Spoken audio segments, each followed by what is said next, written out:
Welcome, everyone, to a can't think of a clever name for this show, Thursday night interview show. I'm named to be determined later. The very first one, set up, produced by my good friend Aftershock, who's always helped me with production issues. I couldn't be happier than to have friend of the show, Kasimir, be the first guest.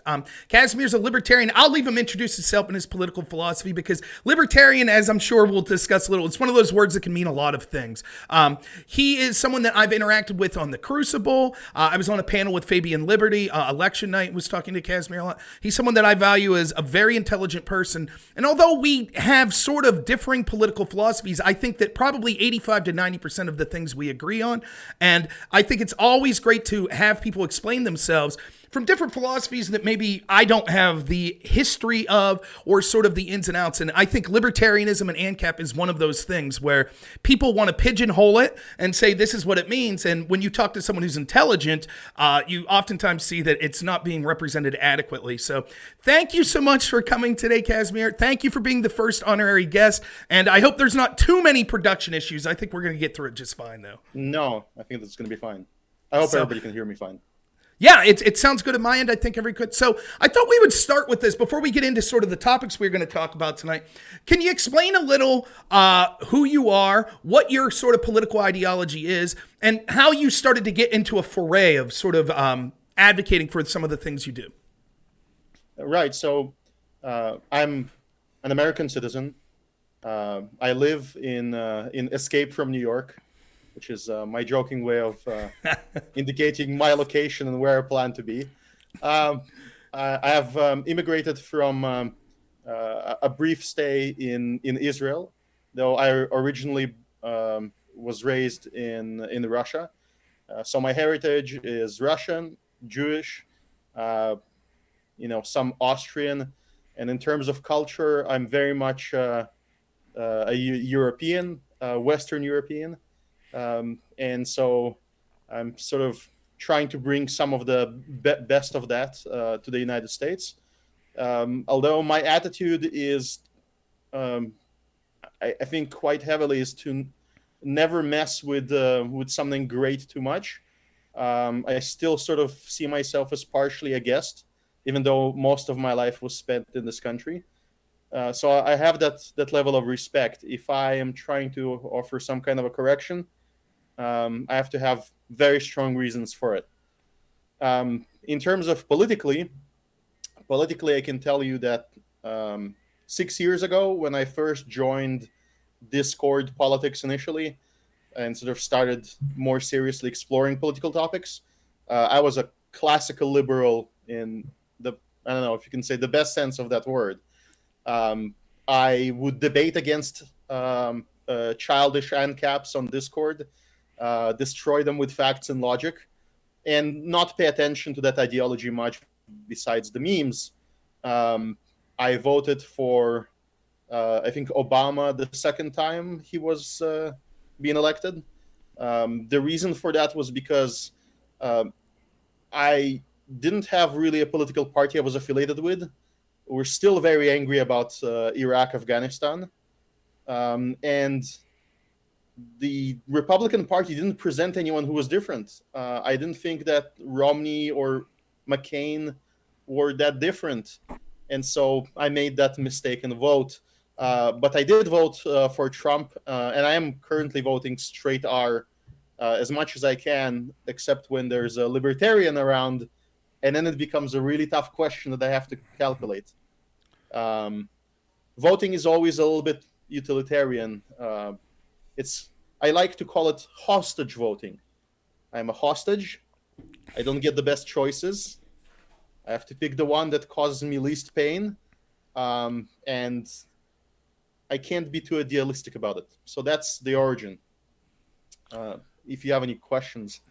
Well, I was going to say that's something I hope we get into, because one of the classic things that you hear as a comeback to an ANCAP or, someone who's very libertarian is sort of, if you withdraw from the system too much, then that's a win for the system, right? So if you say no government, therefore I refuse to participate, the worst parts of the government are like, sure, great, yeah, go ahead, go live in the hillside, and then when we feel like it, we'll come abuse you and take your rights away, but you won't have any collective movement to be able to stop. So I always think it's interesting how to thread that needle, right? To say like, look, and if you're listening and maybe you're not familiar with ANCAP, which I don't claim to be very much, think of it as someone like Ron Paul, right?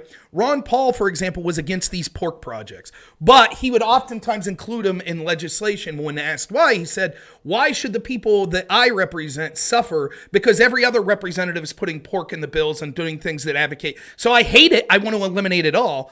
But if I'm forced to participate within this system, then I have to choose, I can't just say, oh, no, my people will get screwed over. I always kind of look at it like that it's like, sure. Ron Paul was never like saying, yeah, I want these pork projects. He was saying, no, I desperately want to get rid of them all. It's just, I have to operate within this system right now because, and I think that's how I always, would you say that's a fair, sort of on the lines of? Yes, we're not agorists. So somebody who's completely wants to disconnect would be an agorist.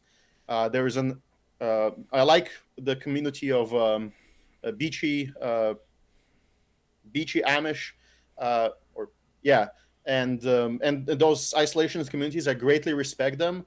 I think they're doing a great job showing that pacifism can work, that voluntarism can work really well in the community. That it's not like a false basis for society, but I do view them as vulnerable. Eventually, the state will come after them. It's already beginning.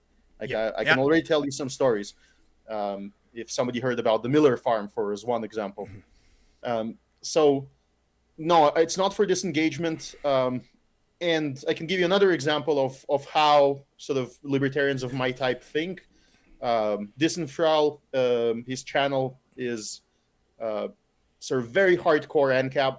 We disagree on some small details.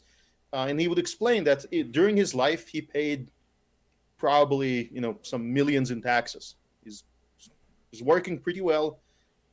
So he considers that total amount as something that he can extract back for any program he wishes. And if he ever extracts too much, he has to pay it back. Mm-hmm. He views it this way because it's like that money is yours.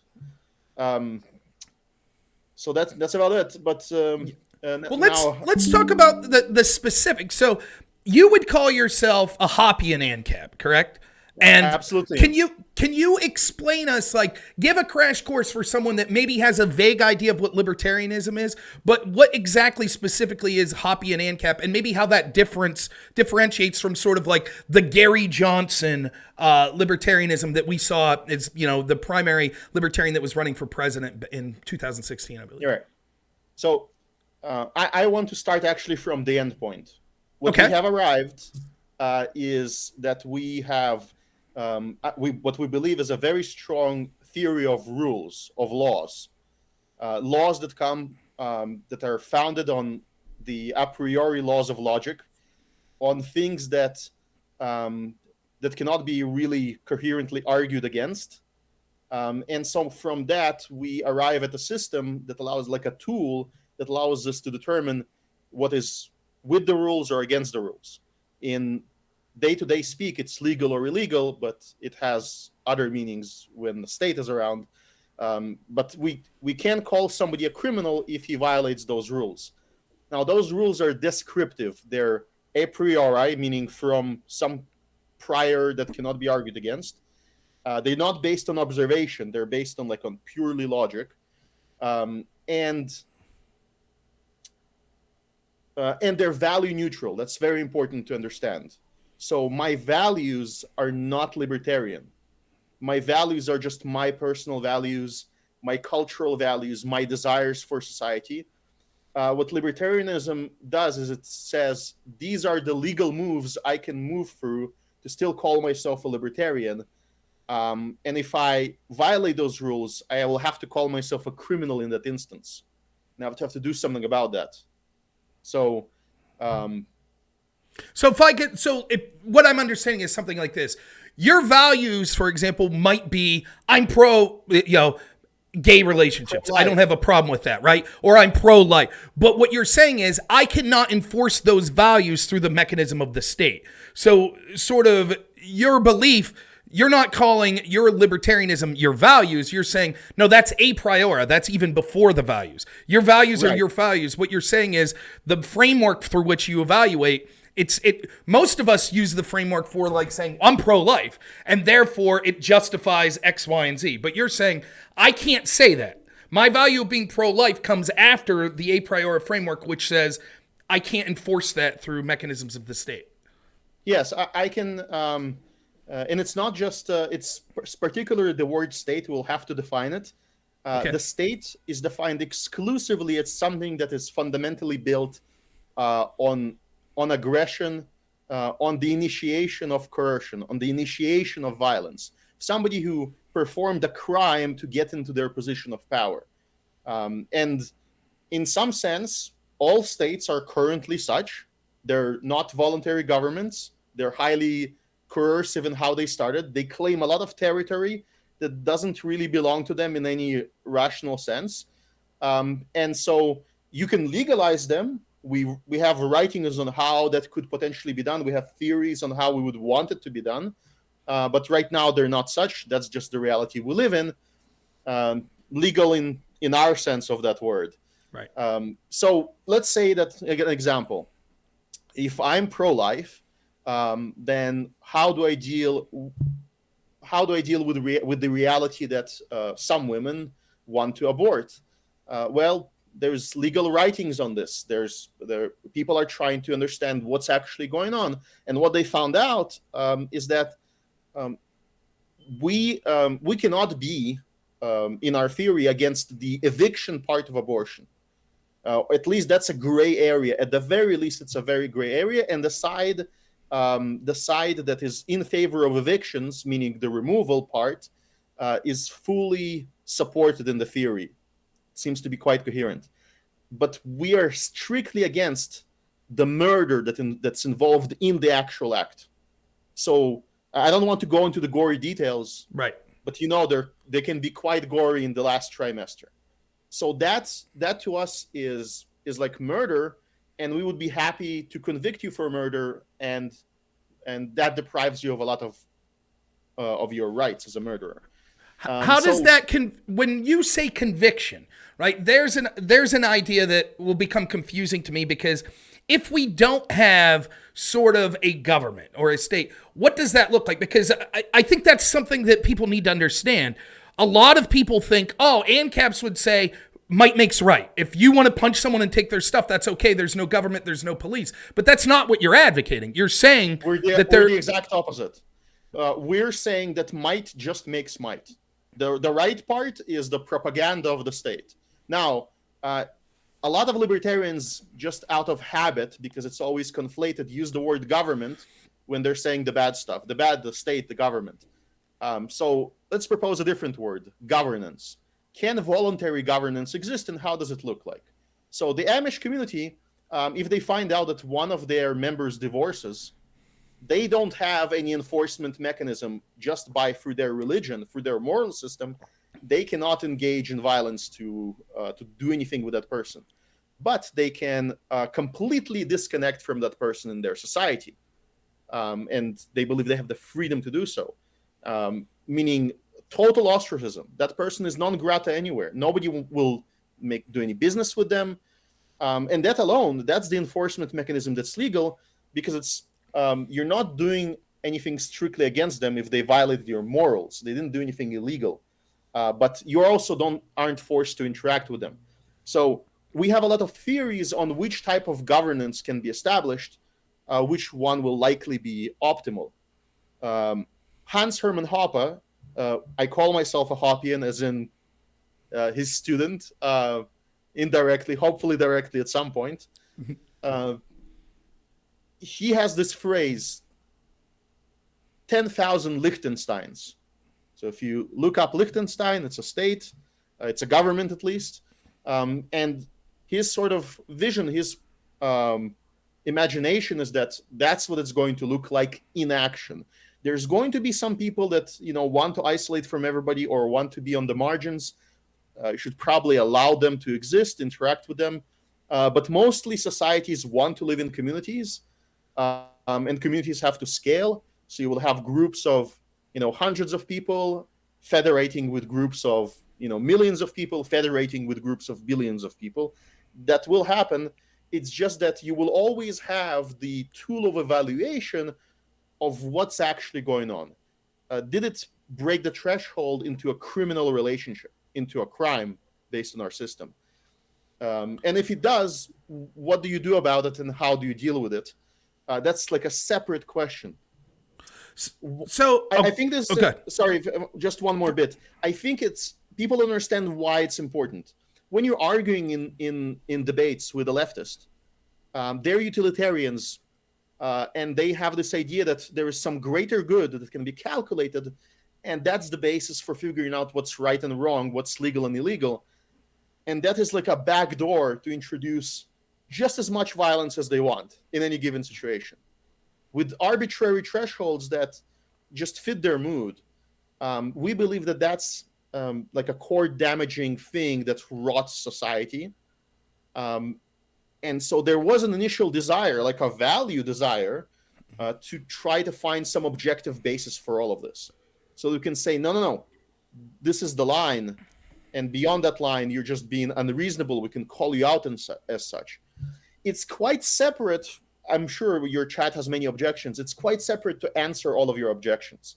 Like, how is pollution going to be handled? How is war going to be handled? Even if it has to be handled through a state until we figure out how to not do it through a state, you should still be, my desire is for everyone to at least understand our point of view, and sort of try to implement it as much as possible. Yeah. So we're talking to, my guest is Kasimir. He's a Hoppean ANCAP, which is a form. What's that? Hoppean. Not Hoppean. Yeah, Hoppean. Not yeah, Hobbiton. Yeah, Hoppean. Yeah, we're sort of discussing what that philosophy entails. Here's a question I had, because I think it would be boring, like you said, to get into the, well, what about this? What about this? A question I have is, do you think that sort of an over-reliance on governance in the state is natural? Because it seems like when we have these more, my understanding of this is people have a natural urge to kind of live in collective societies, like you said, we're cultural creatures. And so does it seem like as you got enough that the idea of government was born? Do you think that it was natural that we got where we at and it just got too far? Or do you think that there was something unnatural about that that led to where we're getting? So it's both. I think that there is a natural inclination. It's very healthy to live in the community. There's even possible some science trying to quantify how many people, how many faces can you reasonably handle, and where it starts going slightly off the rails. I think the number is around 300, 200 people. But beyond that, there is something unnatural, malicious going on. If you look back in our history, we used to have a lot of communal institutions of mutual assistance, a lot of voluntary governance that existed. And then in the United States history, and then in the same United States history, we have a history of their systematic removal. Removal by people with various intentions. Some intentions are good, some intentions very nefarious. And so what you have in your mind right now, and what I had in my mind for the longest time, was the education that I received from the state, the narrative that I received from the people that popularize these ideas, the philosophers that they promote, and all of those institutions, all of those people are they're paid money to promote the status quo, to promote its ideals, to promote its false justifications. And we now live in an environment where we believe that all of this is natural. That it's natural that we're at this stage. It's natural for us to have a central bank that devalues our currency all the time, right? It's not natural for us to trade in hard stuff like gold, like promissory notes, like actual custom financial products. It's also not natural for us to occasionally lose money on bad bets and then learn from it and become stronger. It's natural for us to give up a third, a half of everything that we're producing and have someone else decide for us how it's distributed. That's natural, right? So I think you will find a lot of people argued for stronger forms of enslavement in the past using similar argument. Oh, it's just natural. How can we live if we don't have thousands of people working the plantations? It's only natural. Look, every single empire, the Roman Empire, the Mayan Empire, the various empires of Christendom, they all had some forms of coercion.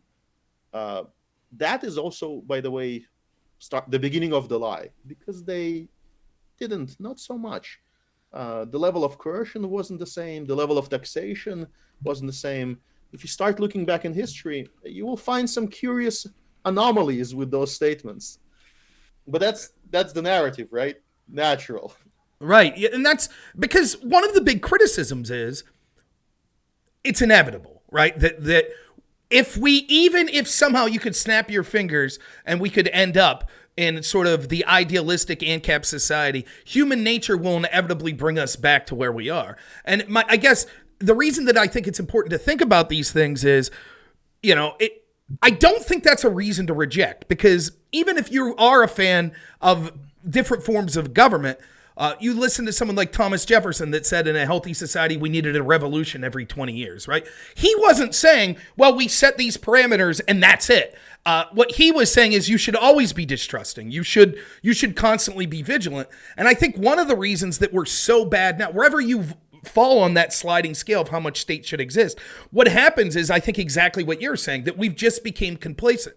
I'll ask you what you think of this. One of the things that I thought when I was a Ron Paul sort of Republican was this idea. When I was talking to people, they would say, well, what we need is compromise, right? And the Ron Paul people need to compromise with these leftist people. Well, the leftist people are basically saying, we want 100% control of your life. And Ron Paul's basically saying, well, we want almost no control over people's lives. So what's the compromise? Giving them 50%? And then once you do that, they're like, okay, now that we're at 50%, we still want 100%. So what, you compromise? And I think that's what happened. We took these slight steps, and in our heads, we're like, yeah, it's just natural to have these giant bureaucracies that are taxing us trillions of dollars and then spending it as they see fit, as the middle class shrinks and shrinks and shrinks. And the next thing you know, your tax dollars are going to things that you have no belief in whatsoever. In fact, it's antithetical to your belief. Foreign wars, or, weird study projects, abusing animals or something for studies. And people are like, well, that's not what I believe. Why am I being forced to contribute? So I think it's interesting. What do you say to sort of that compromise narrative where people are like, well, you can't get everything you want right now, so you should make compromises? Do you see it like I do, that basically they'll never stop saying that? Yeah. Oh, no. That's. I think the best people to look for answers to this particular question is the NRX crowd, who are inspired by Hoppe to quite a big degree. The neo-reactionaries, people like Curtis Yarvin, and I'm forgetting the other names right now. Aaron McIntyre is somebody I follow on Twitter, and he understands it really well. Their idea is that once you have these systems, they will always naturally shift left and never shift right ever again. I think they're sort of right. I predict that if there's the collapse of that system, it will turn right wing as fast as possible, as my friend Scott says. Is this Scott saying that, or someone else? Problems that are solved. No, it's Jim Bob actually saying that. Problems that are solved by starvation. It's like as soon as you start starving, suddenly you'll become really right wing about your food sources, really right wing about science, really right wing about everything, right? Because that's what actually solves the crisis. So how does it? What is happening? What's happening is that when you have this institution, it has to. It has to somehow account. It has to figure out what to do, and so it will ask the expert, and the expert is probably going to be some academic, and that academic is going to have a system of incentives. If he says something pointless like, "Oh, we shouldn't worry about this climate change issue," it's just going to pass. It's not going to affect us greatly. he's not providing any value in his message, and we don't need to pay him any more money. So he's not saying anything important, so let's not pay him. Let's not finance him. However, if he suddenly rings the alarm bells and he says, no, you have to do something now, and here are the ways you can do it, and all of those ways are giving us more power, then we're incentivized to promote that person. Whether his reasons are rational, based on empirics or not, that's the incentive structure of the state. So a compromise is never possible because the way they gather information always incentivizes one direction, to the left in terms of total control of the economy, to the left in terms of regulation, to the left in terms of destroying institutions that are voluntary and based on your, deontological systems of belief, like Christianity, because they're competition, so they have to be sort of suppressed and eliminated. All the 7 deadly sins are heavily promoted in the media because, again, their promotion gives you both the initial benefit but also power over the people you control. Let me see. I think when you're saying this, something that comes to mind, I always talk a lot about, it's cliche, but the idea that politics is downstream of culture. And one of the things I think about when I hear that is some of the worst sorts of abuses and censorship and things like that, where people can't truly be themselves, is self-censorship. And it's sort of because we've set up this cultural framework that says, well, even without the state intervening, this is what you're allowed to think and you will be ostracized, etc. And so it's interesting to hear you say that, sort of how this compromise only goes one way. Do you see sort of, if we would go to more of an ANCAP society or go towards that direction, do you think that idea of self-censorship is something that people would feel freed up from? Because a lot of it is just the sort of collectivist state type mindset that's forcing these values on people. Because I think there's an awful lot of things that we just accept culturally that if you could really get into people's inner thoughts, they wouldn't accept, but they feel pressured through our culture to accept this stuff. I think that exists. It's very hard to make predictions because, listen, the main prediction is that there's going to be groups of everything, and there's going to be various experiments, and we should allow them to happen. So we should allow, for example, the anarchists that are smashing bank windows, if they really want their own commune in Portland, the best compromise that we can have is we can isolate them and ship them off possibly into that area.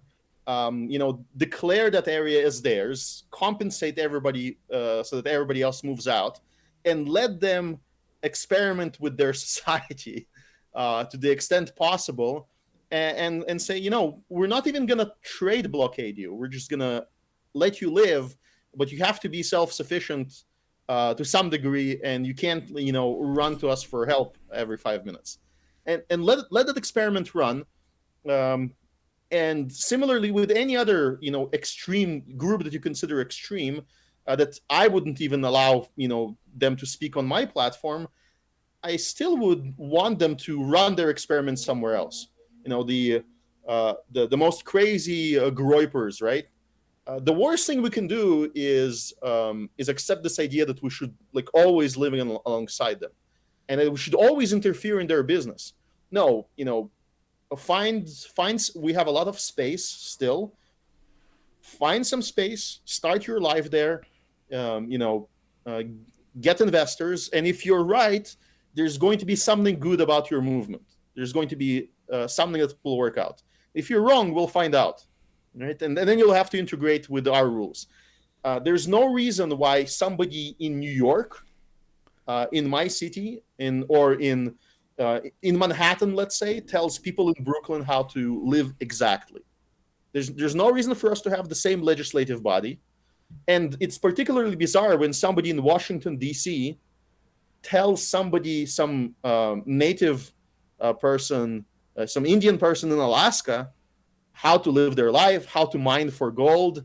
You can have a question about pollution, but the idea that somebody in D.C. just flat out shuts down the program without performing any justification just because they can, because they're the Environmental Protection Agency, to me that sounds like really, really bizarre.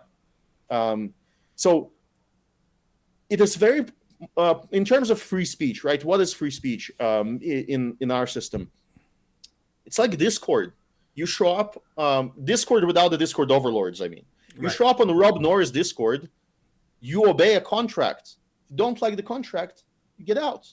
That's it. He wants more free speech, he will expand his contract. He wants less, you'll have less.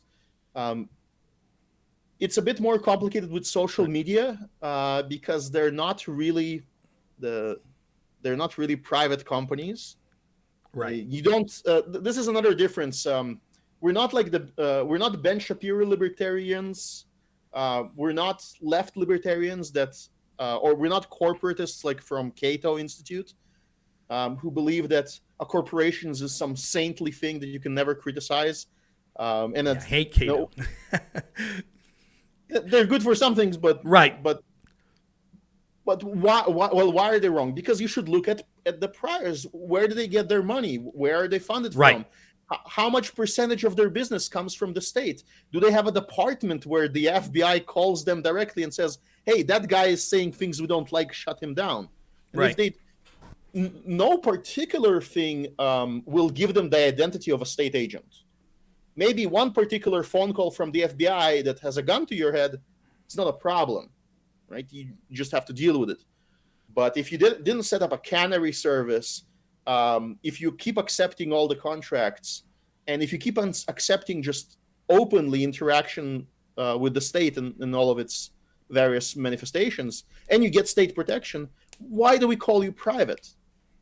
In some philosophical sense, just the fact that you have a group of investors investing in your corporation already makes you not private.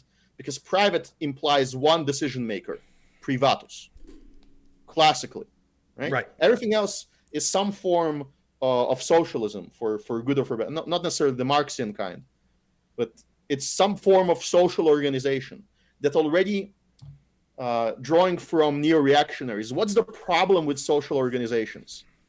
They suffer from the iron rule of oligarchy. Naturally, what's the natural part? Naturally, people delegate rights. They delegate opinions. You delegate to Rob Noerr. You don't spend as much time researching topics as he does. So he is your debate representative of many of your ideas. You learn from him. It's the same thing in every social organization when there are shares and there's voting. If there's no literal monarch, 51% share with controlling share that can say, I listen to your opinion, but I'm going to do what I want, then it's not private. It's subject to the start of corruption. It's subject to mission creep. So we understand sort of I don't want to no, I get it. I think this is interesting. So I do want to, when I focus on, I don't consider myself a deep philosophical thinker. And I think the show is geared towards sort of explaining things to people that maybe are truck drivers, welders, that are not deeply read. But there is one thing I want to talk about before we start to talk about how does this play out in day-to-day situations we see now. And that was, you mentioned the idea of utilitarianism. Now, this is a term that I heard a lot in debate. There were these constant debates when I played the game of policy debate in college of deontology versus utilitarianism. So I'm going to explain utilitarianism as simply as I can. It is basically this is a gross oversimplification, but it's basically greatest good for the greatest number. Now, there's all kinds of problems with that statement because what does greatest good mean? Like, who gets to define good? Like, things like that. But in general, we could go with just that idea.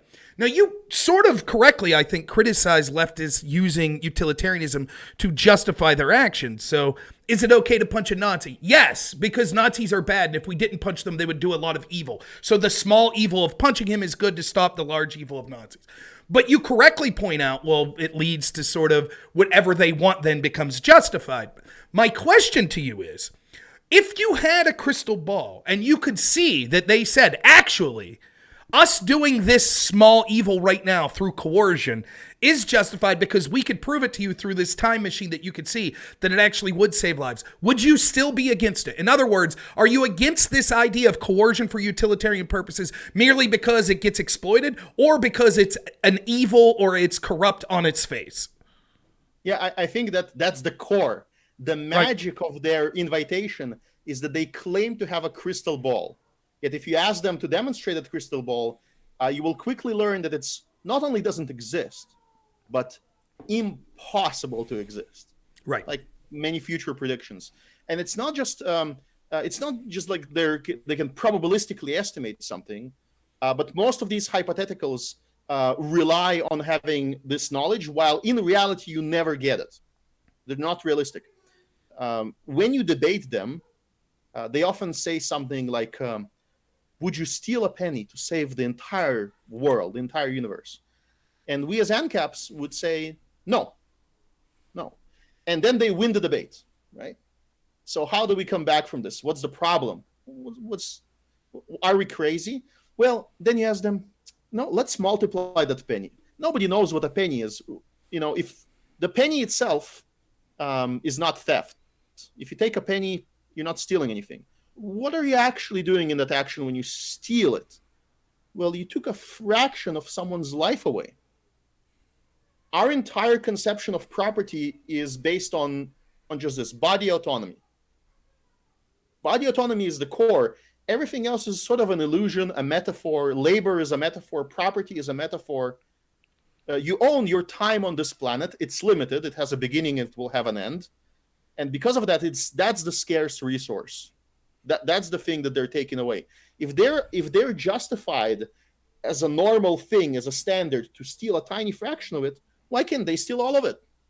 Why can't they kill one person to save the entire planet? And if you ask them, would you kill one person to save the entire planet? They'll probably say yes. In fact, there's a trolley cart problem where you kill one person by switching the trolley switch to save just 5. So it's a 1-to-5 ratio.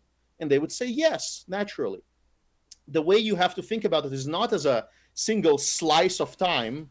You analyze it and you feel good about yourself. Think about it as a system that perpetuates itself. You're going to kill 1 in every 5 people as a rule, as something you find acceptable. We have 8 billion people on the planet. You're willing to murder more than 1 billion of them. You're willing to do that. That's what they're telling you. And that's like a problem.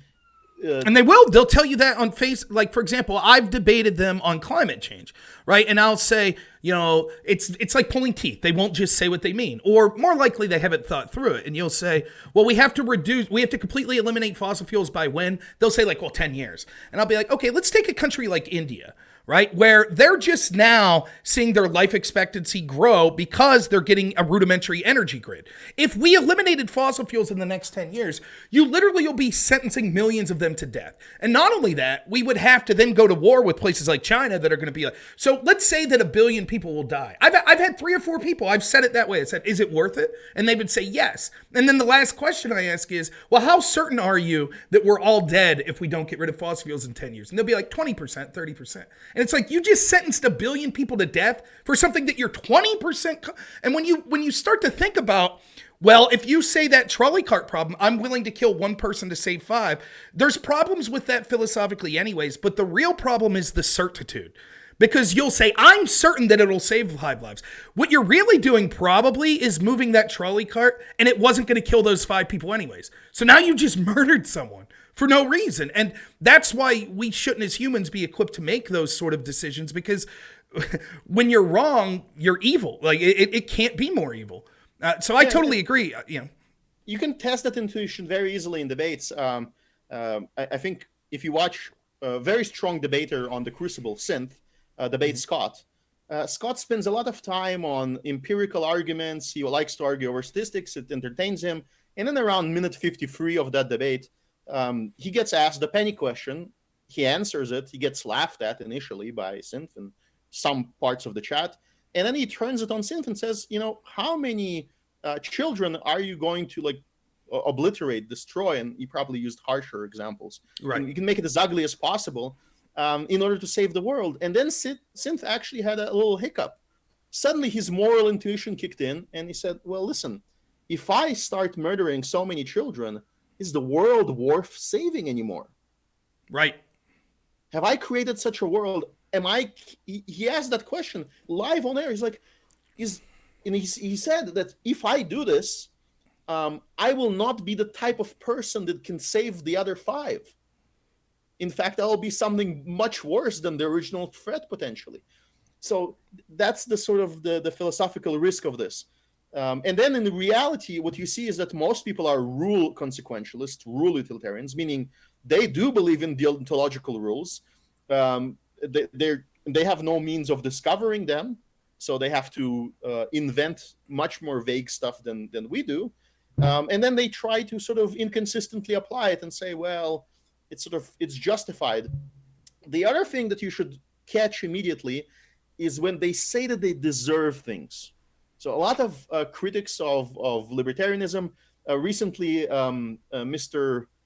I forgot his first name, Koppelman, released a book, Burning Down the House, where he harshly criticized our type of libertarians, the Hoppians, the Rothbardians, and he narrates the entire history of the movement, and he says that we're a mistake, right?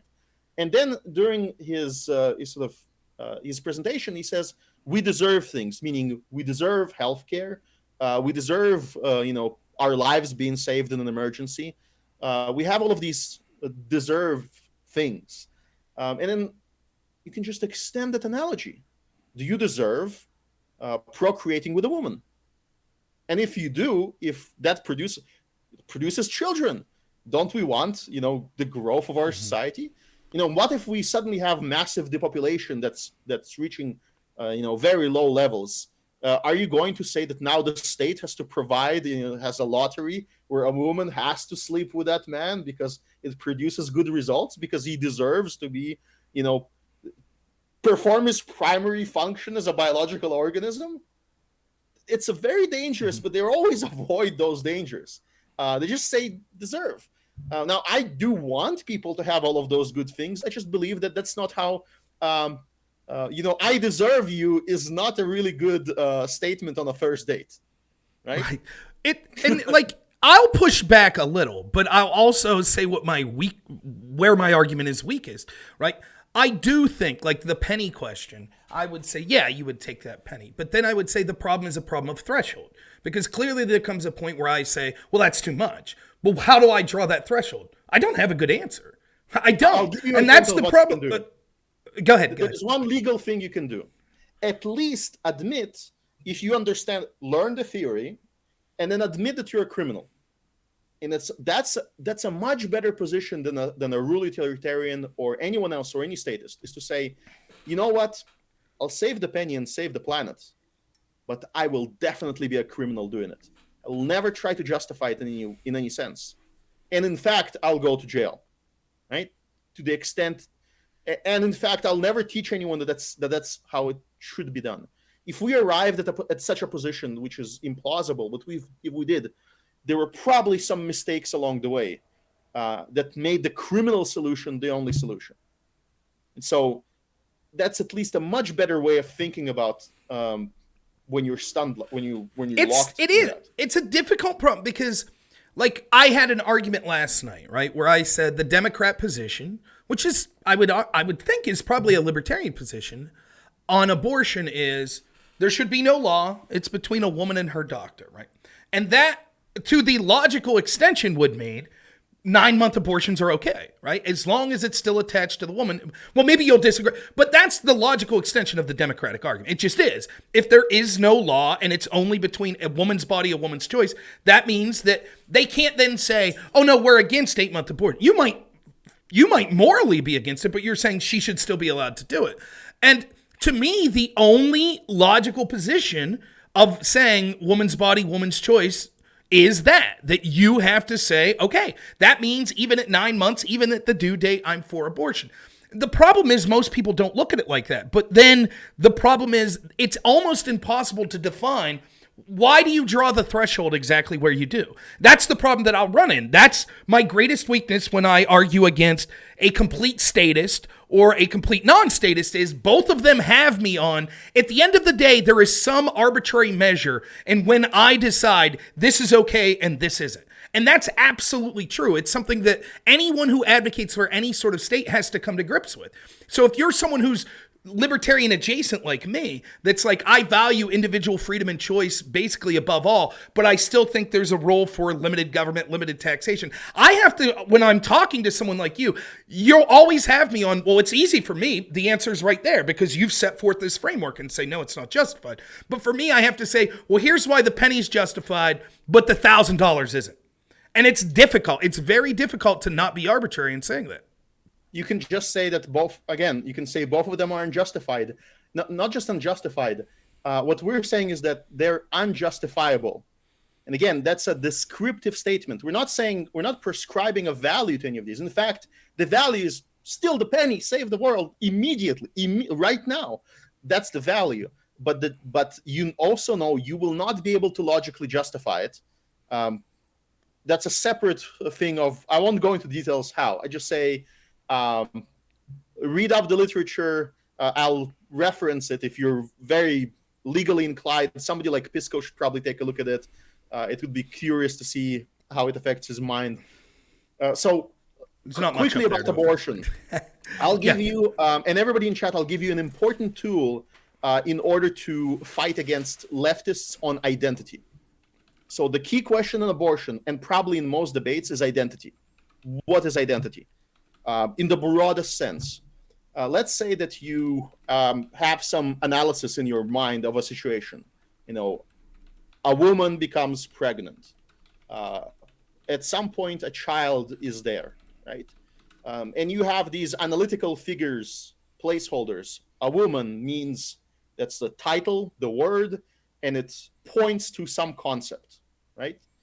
Now, this pointer points away from the analytics that are all in your head, and it points out towards reality. When it points towards reality, it becomes probabilistic. At that moment, it becomes a probability that what you're pointing at is the real thing. That's identity. The process of identity is taking concepts, connecting them back to reality the best you can, or taking concepts in reality and abstracting them back to your system of logical analysis the best you can. And you have to understand there is some error in that translation, some fuzziness. So how do you go about identifying things? It's a core philosophical problem. It's not trivial. Hasn't been decisively solved, might not ever be solved, but there are common approaches. One approach is probabilistic, and it has a name. It's called the homeostatic property cluster, sometimes homeostatic cluster of definitions. And the actual name explains how it works. Homeostatic means it's based on us, on our general understanding, on our vocabulary. And it is stabilized, static, based on our general understanding of reality. It's not like alien, right? It's based on humans. The cluster part is that it's not a single thing, but it's some cloud of words, of concepts that helps you identify when all of those things or enough of them correlate, you know that's the thing. And then definitions are just definitions or traits. When somebody tells you, name me one trait, name the trait that makes you a human and not a monkey. Right. That's a trick question. First of all, it's named the traits. And second of all, the traits will be like a group of them that if you remove one, the others will still allow you to identify a human. Now, if you're a human without an arm, still a human. Right. How does that work? You can go to the Stanford Encyclopedia of Philosophy, search up the word species, which in philosophy is like identities, is not like just animals, but everything. And read on it. You'll get very technical. New World Encyclopedia has a great link on naturalistic fallacy, the issue with identifying things, including philosophical concepts, including morals, like morals have to be identified, becomes a similar problem. How do you identify a moral fact? Because it's in reality, it's going to be fuzzy. So again, back together. How do we use this in a debate? In abortion. How do you identify a human? Well, in front of me, there's a TV monitor. There's a computer monitor. Right. I see pixels. I don't see Rob Noerr. I don't see your chat. What's going on? I make a prediction that based on all the knowledge that I have, with high chance of certitude, I'm talking to a real person. He's passing all the tests. Now, if suddenly there is some interference that's blocking his face, I'm still going to, based on other characteristics, realize I'm still talking with the same person. Whereas when a leftist challenges you on identity, what they're basically saying is as soon as I cover one of my eyes, I'm no longer myself. Well, no. That's the trick that they keep using. So what is human identity? Well, we have biological systems of identity. For example, we can test DNA. As soon as we can test DNA, and it comes back with a result, and it's distinct, that's one way to identify that it's human. If it's inside the mother, and we're scanning for cells and we're seeing a fertilized egg on some scanning machine, and we can scan for the DNA or extract some of it and notice that this is like a new cell, why should we say that it doesn't belong to a human? Because it's on in the current slice of development, it doesn't conform to our usual understanding of what is a human. And so what you should do with identity is also stretch it across time. Meaning, I know that Rob Noerr is not just like a slice of cells. As soon as I turn off the switch, he will fall apart into atoms. I also know that throughout his life, various cells in his body are going to be replaced. He's a ship of Theseus. The planks are going to be replaced one by one. And I also know that, all life is currently, unfortunately, finite. And at some point, we won't be able to have a coherent conversation even because our minds are going to be destroyed by time. So we can't judge humanity based on a slice. It has to be the entire continuum. We're capable of identifying that. Why does it break down when we talk about children? In our circles, to come full circle, it doesn't break down. We say as soon as there is conception, it's a human, and now he has competing rights with the woman. Right. It's a human organism. Now, that organism is not yet capable of argumentation, not yet capable of reason, and won't be capable of that until they're about age 25, 26, by the way.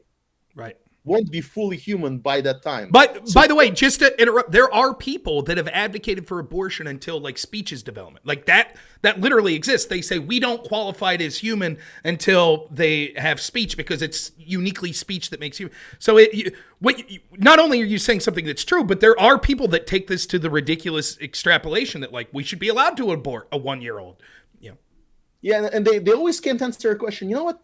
What about 1 second before they develop that speech? Right. What about 2? Those questions are very nasty for them because then you suddenly understand that cutoff point is entirely arbitrary. I don't know when you become an adult. I can try to perform a test. We have social conventions that we should keep because we don't have anything better right now. 18 years of age, that's what we decided. Keep it at that until we do a lot more thinking and we know a lot more about, how the brain works.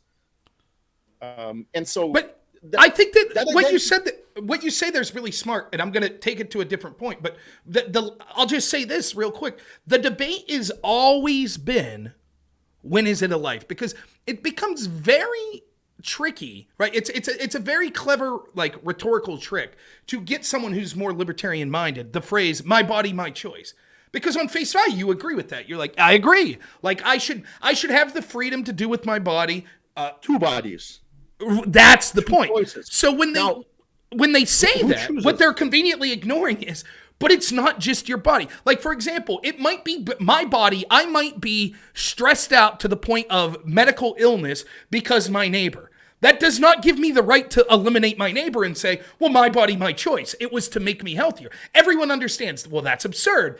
Well, it's the same with abortion. You might disagree on when you think it's a life, but the key point is they can't get away from in this debate. That rhetoric no longer applies. That ideology no longer applies when there's a second life.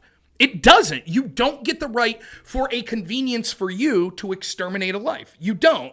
And they can't get out of that debate. They try, right? They try to appeal to the liberty-minded person saying, but shouldn't you be allowed to do it? By the way, they don't believe it, because as soon as it comes to forced vaccinations, they're like, sure, not your body, your choice, because you're affecting others. They can't answer name the trait.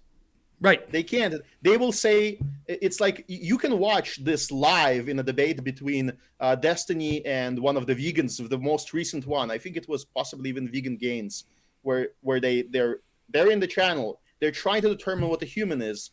And Destiny doesn't have the answer because I don't know why he didn't figure what I figured out by now. Maybe he's not doing research enough. But he does notice the fact that every single trait that the vegan gives him is also arbitrary. He keeps calling him out. Well, listen, what is reason?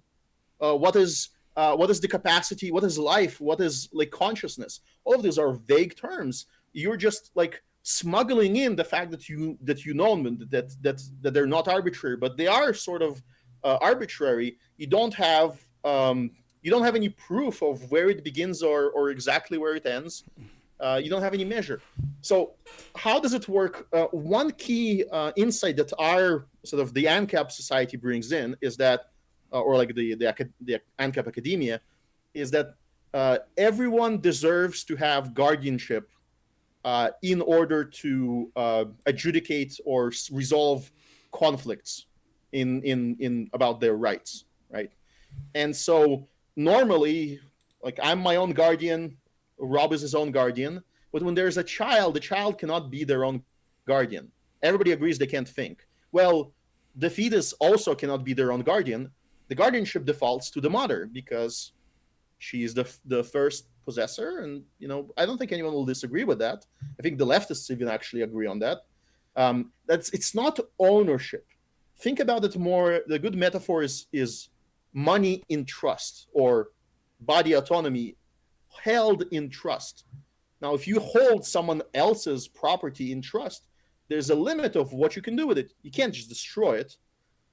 If you want to get rid of that guardianship you have, if you are in a society, you should at least announce it. You should say, hey, I'm done. I want someone else to take over. And then somebody in society can volunteer and say, I'm going to take over as a guardian, the father, for example. So as soon as a woman says, I want to evict the baby, everybody on my side will agree she has the right to say it. And then at that moment, she stops being the guardian. She has to announce it to society, and the father or some next of kin, or maybe even somebody right out on the street can come in and say, I'm going to represent the rights of the fetus as a legal representative. It's very important because they don't do it. So they can, in fact, the court recently deprived the right of that representation from fully born babies, which is shocking to me. Right. They're born and they're just allowed to die with nobody. Even if I wanted to come off from the street and say, I'm going to volunteer my money to maintain their life, I'm going to buy the incubator, I'm going to pay for all of the services required to save that life, I'm not allowed to do so. That's ridiculous to me. So there are some audience questions coming in. This isn't a question, but I thought that maybe this would be something in this topic you would be interested. Alone at the Bistro says, if either of you got pregnant, you would be so scared about giving birth and what it would do to your life. And I think this is sort of implying, who are we to say, can you speak a little of that? Because I think that there is, no one's denying that things like this, pregnancy could definitely harm the woman physically, mentally, socially, economically, etc. But why still in that world, we have to look at the other life, that it has agency, that it deserves representation.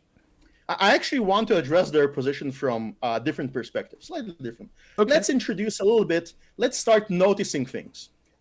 So I'm pretty sure that 90% of the audience have watched the last season of House of Dragons, of Game of Thrones, heard about it, and that it's about time where I can talk about it without the spoilers being a problem, right?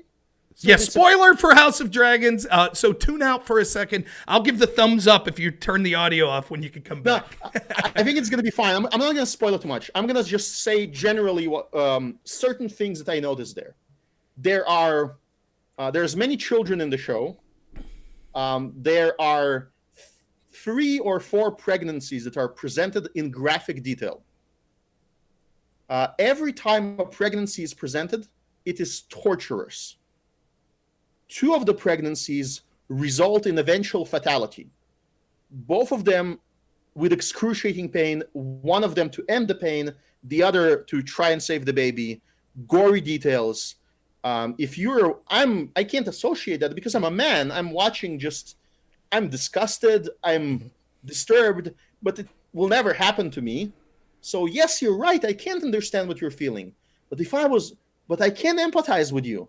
If that's what you understand from the media, and you never had birth, and you never had a class or a teacher explain to you how a birth actually feels like, and you don't talk to your grandparents, then you might think that that's indeed just like they're presented to you, that it's always that painful.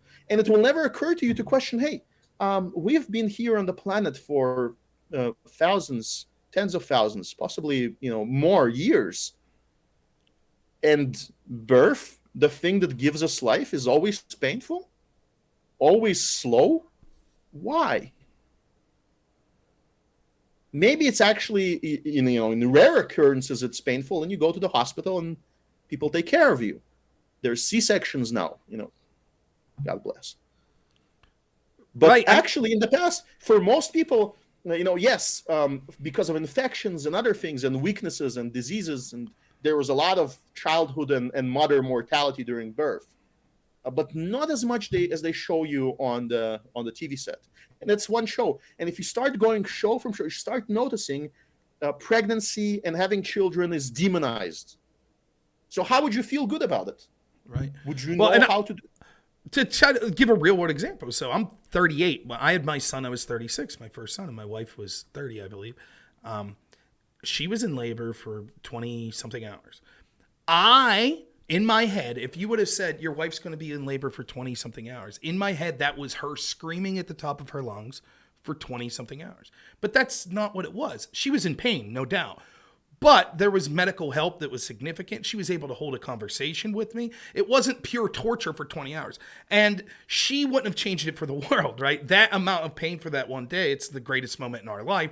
But it really is. As a man, that's my version of it. That's what I know going in. It's going to be the most grotesque thing you've ever seen. It's going to be the most painful, torturous. This will scar this woman for life. That's a gross misrepresentation. That's not to say that terrible things can't happen. But like you said, I mean, one of the statistics that I use all the time when talking about the wonders of capitalism is the fact that I believe today the survival rate for children, babies and their mothers in sub-Saharan Africa during birth is the same as it was in Great Britain in the 1970s. That is an incredible accomplishment when you think of the image you have of sub-Saharan Africa and like, oh, it's this primitive, they don't have access to medical. Literally, their births, the viability of them and the survivability are what it was in what we consider a first world country in the 70s. I mean, I think that's amazing. We have other things. I'm not an expert here, but I would look at suspicious things like over-medication, right? Yeah. Like, how much medication do you need for your pain? And what does it cost to your body? I talked to Scott from Hoppean Liberty. He has this point where he believes that it actually makes the birth longer. It's less painful, but it takes longer. Right. There's a trade-off because you're relaxing the muscles that are supposed to be doing the pushing. There's an issue there. So I'm not an expert. I'm just saying right. Your question is framed by a worldview where motherhood and also TV shows, it's always a crisis. It's always a dysfunctional family. It's never a functional one. It's never you never feel the pride of having children. And yet, when you look at a society that is disconnected from the TV set, again, I'll go back to the BG Amish community. There's a great interview with them, invited to Amish dinner by Peter Santanello on YouTube. I recommend all of you, to watch it. It's just continuous white pill after white pill. It'll make you think, what am I still doing in the city? Or you try to catch a few videos of their women. That's not their mindset. Their mindset is that their average is 5 children per family, right? Again, go to the Hasidic community in Brooklyn, New York. What's their average per family? I think it's between 3 and 4. And yet they don't watch Game of Thrones. They don't. And yet the people who do watch Game of Thrones, they have sometimes less than 1 child per family. They're a declining population, that's why they advocate for immigrants and for control over the schools, because they would disappear in a generation otherwise.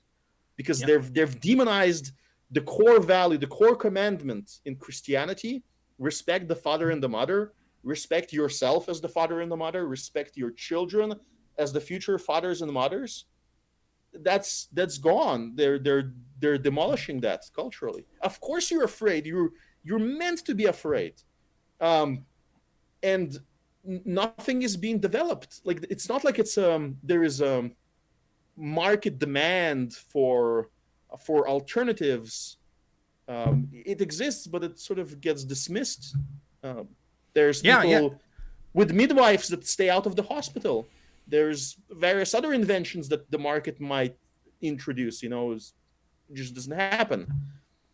So, in terms of what to do about it, I just want to close the abortion issue.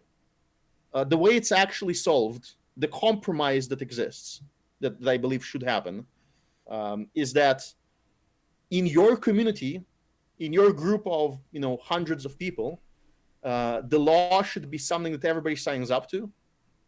It's a gray area in our understanding of law of how binding it might be. It might be that if you have a lot of money, you can just, abort the child even if it dies.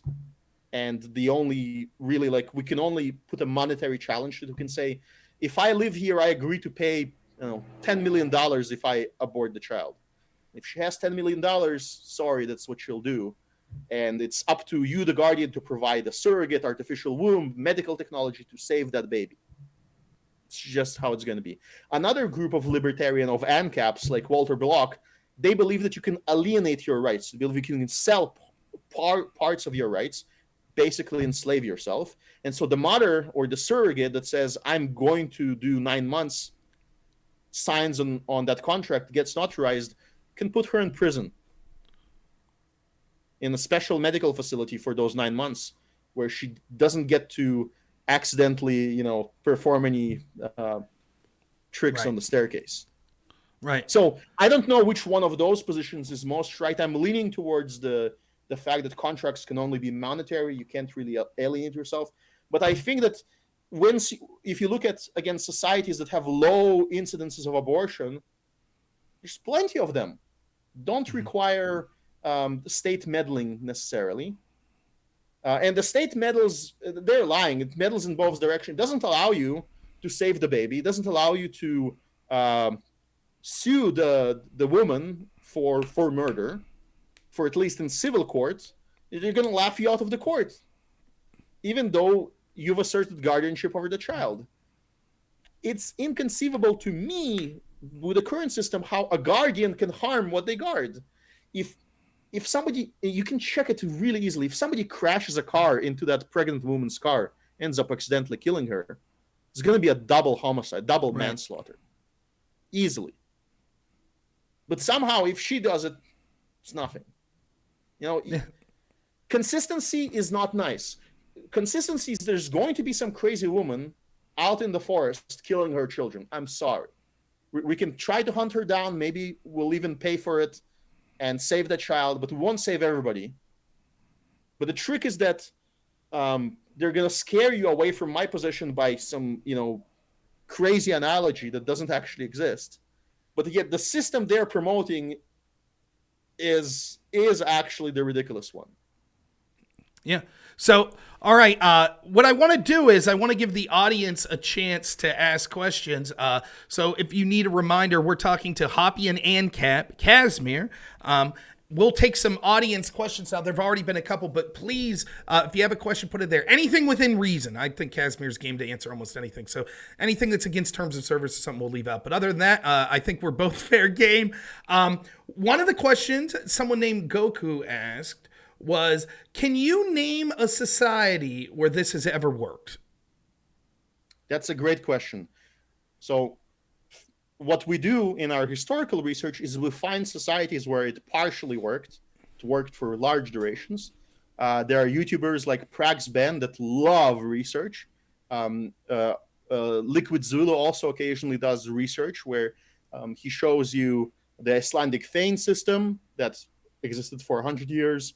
They show you certain colonies in the New World that were very anarchic in the way they were founded.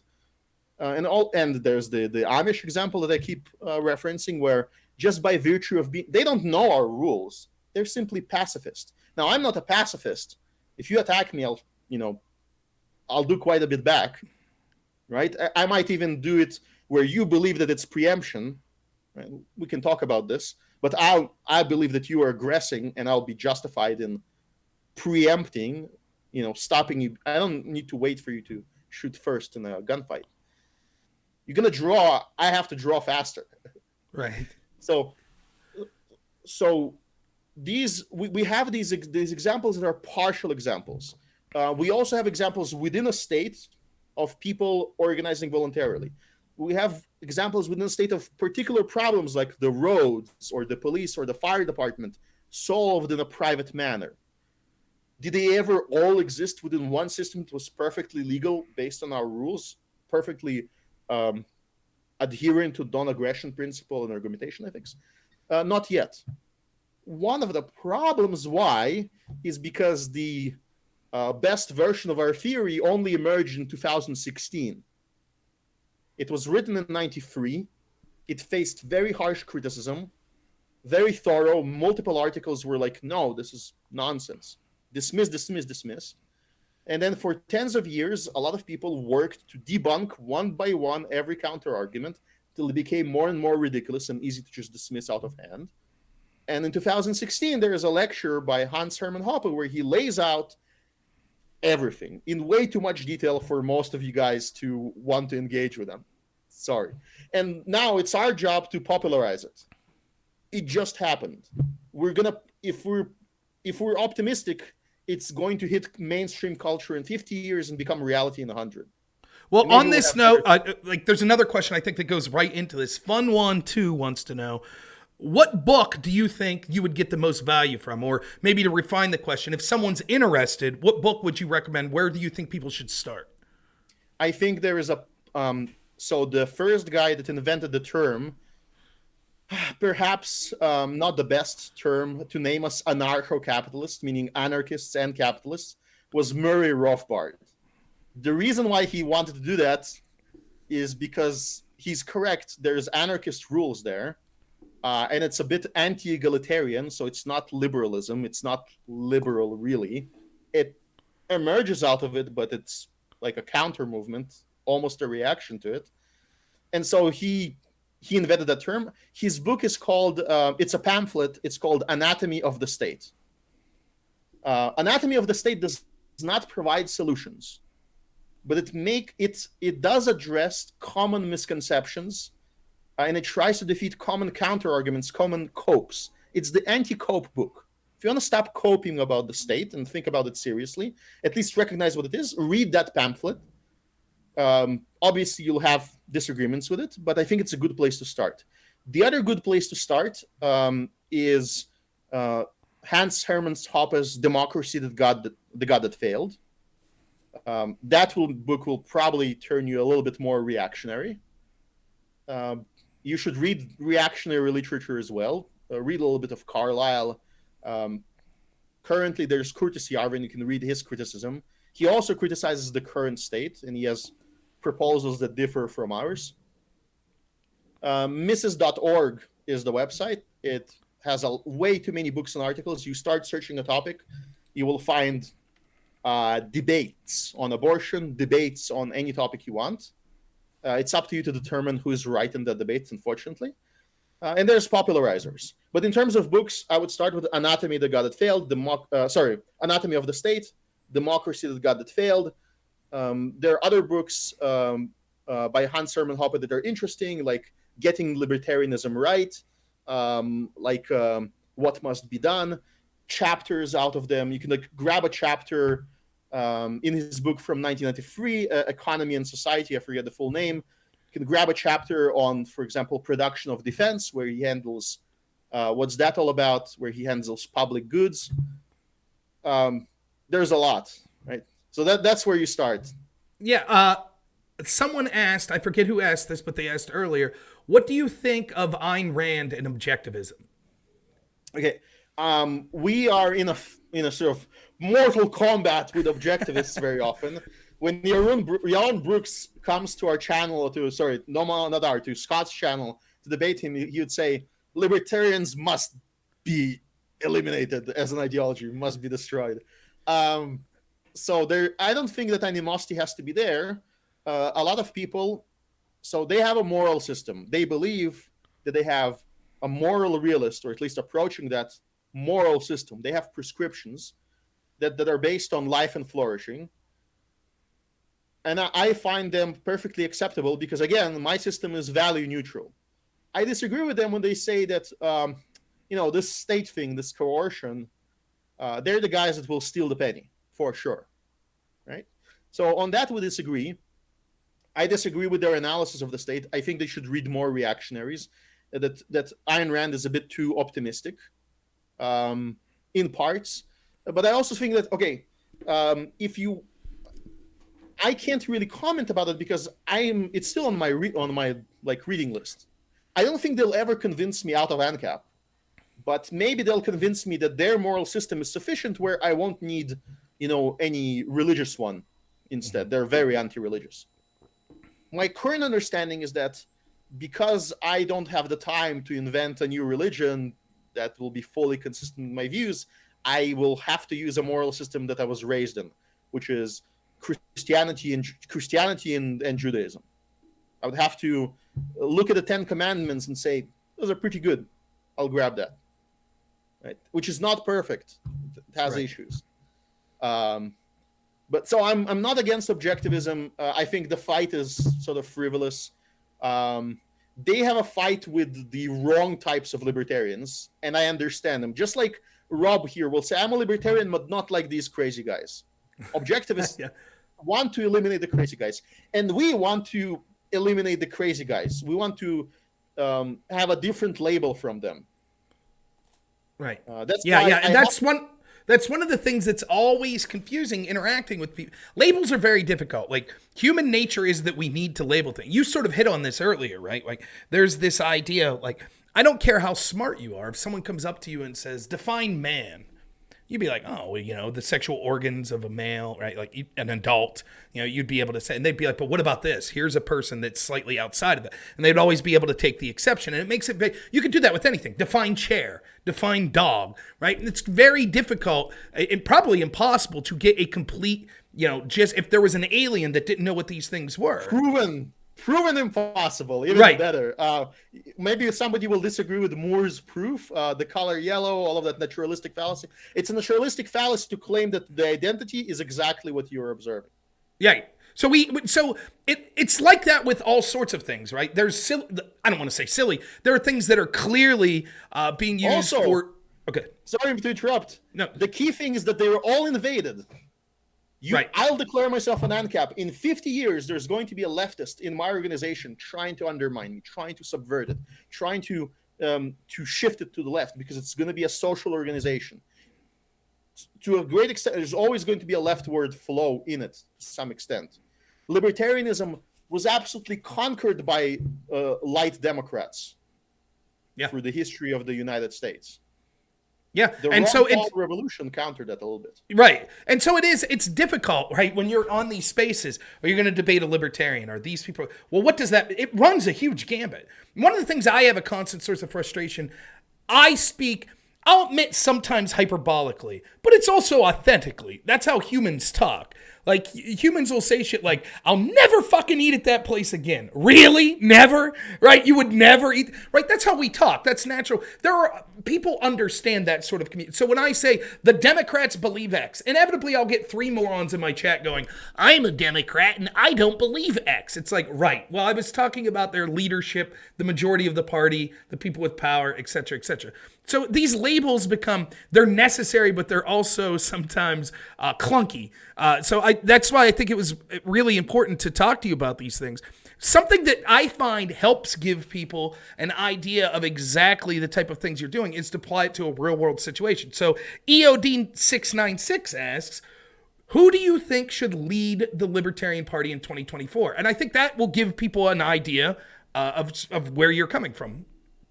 I think for now, because none of the academics will want that mantle at all, it has to be Dave Smith. And it's because he has a sufficient understanding, and I've watched him in various debates. He's generally on the right side, at least when he's talking about the United States. I disagree with him a little bit on some issues on foreign policy. I think he's a bit loose there. The people he listens to about foreign policy are, I think, being a bit inaccurate in the facts that they present. So there's issues there, but he gets it. He gets the actual compromise that happened with Ron Paul. Somebody is asking in chat, are there any good libertarians in Congress? There are. Thomas Massey is great. Anyone who's fiscally conservative is likely going to have a reading list where they know about Murray Rothbard for sure, and have read them. And I've read Hans Herman Hoppe as well. They are in a compromise situation by being in government. They're trying to shift the system without killing anyone, which is already a compromise. There's a meme in our community where Rob Noerr, if you have a button to destroy the deep state, including the entire U.S. government, and the button is right in front of you, are you going to press it? It's tough, right? With all the consequences that, the mass death that will occur right after, as things stabilize. And as another state emerges naturally, because we haven't, because even people that heard of our ideology as not a meme are a tiny minority. So obviously, I don't want to press that button, but ideologically, I'm compelled to. I'm compelled to answer yes. But it's a tragic yes. And I'm trying desperately to make it not tragic, partly by appearing in front of people, sending them in a good direction, supporting people politically that I can, even though I'm stealing the penny as I'm doing so in some way. So it's a conundrum, right? Because it goes back to that idea, and it's, by the way, there's a little bit of horseshoe theory from some left-wing perspectives that are like postmodernists that I've heard. When I was in the debate community, there were a lot of postmodernists that were this sort of, capitalism is unforgivable, the state is unforgivable, so we need to basically retreat into our drum circle. And, the counter to that is, but if you do that, you have no mechanism to how to stop the state when it comes for you. And so the idea of taking the penny I find very interesting, which is, given that we live in a world that very likely could criminalize your ability to speak on these issues, this is a possibility in the next decade, that you could literally be criminally charged for saying the sort of things that you're saying here tonight. Do you advocate for a compromise now? We take the penny now to say, well, we get someone pushing back in government from the right to say we will actively punish those that seek to punish ours. Do you find that preemptive, or do you say that no, that fits into the stealing the penny ideology that you think is criminal? Listen, there's a lot of leeway when you're under the gun. In fact, if somebody points a gun at you and says, pick up the gun, you pick up the gun. Shoot that man, you can shoot that man. Like morally, you might say, no, I'd rather get killed than shoot a man. It's your moral choice. But you're not the tool that could cause the death. The tool that caused death is the gun aiming at your head. He's the one responsible. He has you enslaved. And so as a hostage, you have to do the best you can to escape, to fight, to get better treatment. You can vote on all of those. as long as your vote is sort of a hostage vote and you don't you don't increase the coercion. What do you That's where the say? compromise. What do you say to left-wingers that say, right, and the system is systemically racist, so we're justified in preemptively using violence to stop this system that will commit genocide against the LGBT or will, systemically abuse natives and people of color? They twist every single definition. Every single definition. You can tell the ocean as you're drowning that you have a right to live. No. Your life exists because you're in a cooperative society. In fact, let's roll all the way back to the original point. You don't talk about Africa when you talk about removing oil from the planet, like stop using oil. A good third of the population of the planet consumes food that is grown using nitrates that are produced from fossil fuels, if I'm not mistaken. Yeah. Or right. that involve fossil fuels in their manufacturing. That's more than they're willing to admit. That's how much technology advanced the human race, right? So that's sorry, I sort of lost my point. Well, no, I think what you're saying here is that the idea that they could say, well, there is this, on this case, it would be like climate change or something like that, would be we morally, to save everyone, we have to do X, we have to preemptively strike out, right? But what you're saying is, well, with the nitrate usage, you're sentencing huge amounts of people to starvation, right? That's also they're not serious. Like this goes into empirics. When somebody has loose legal system in their mind, their empirics are often shaky. If you start testing the empirics, you'll often find, not always, but often you'll find that they're lying to you. So about the climate change, I'm willing to concede everything, including that it's anthropogenic for the sake of argument. I'm not sure about that last part, meaning human-caused. Right. But let's think empirically, which countries pollute the least in CO2 and pollution in general around the planet that are developed? Because everybody deserves, quote unquote, to be developed. Ontario, Canada, France, top of the list, along with some Scandinavian countries. What unites all of them? Nuclear energy on a high scale, encompassing 60% plus of their economy. So we have a solution now. Who's serious about that solution? Is the United States serious? No. We're at 20%. It's almost illegal to develop here.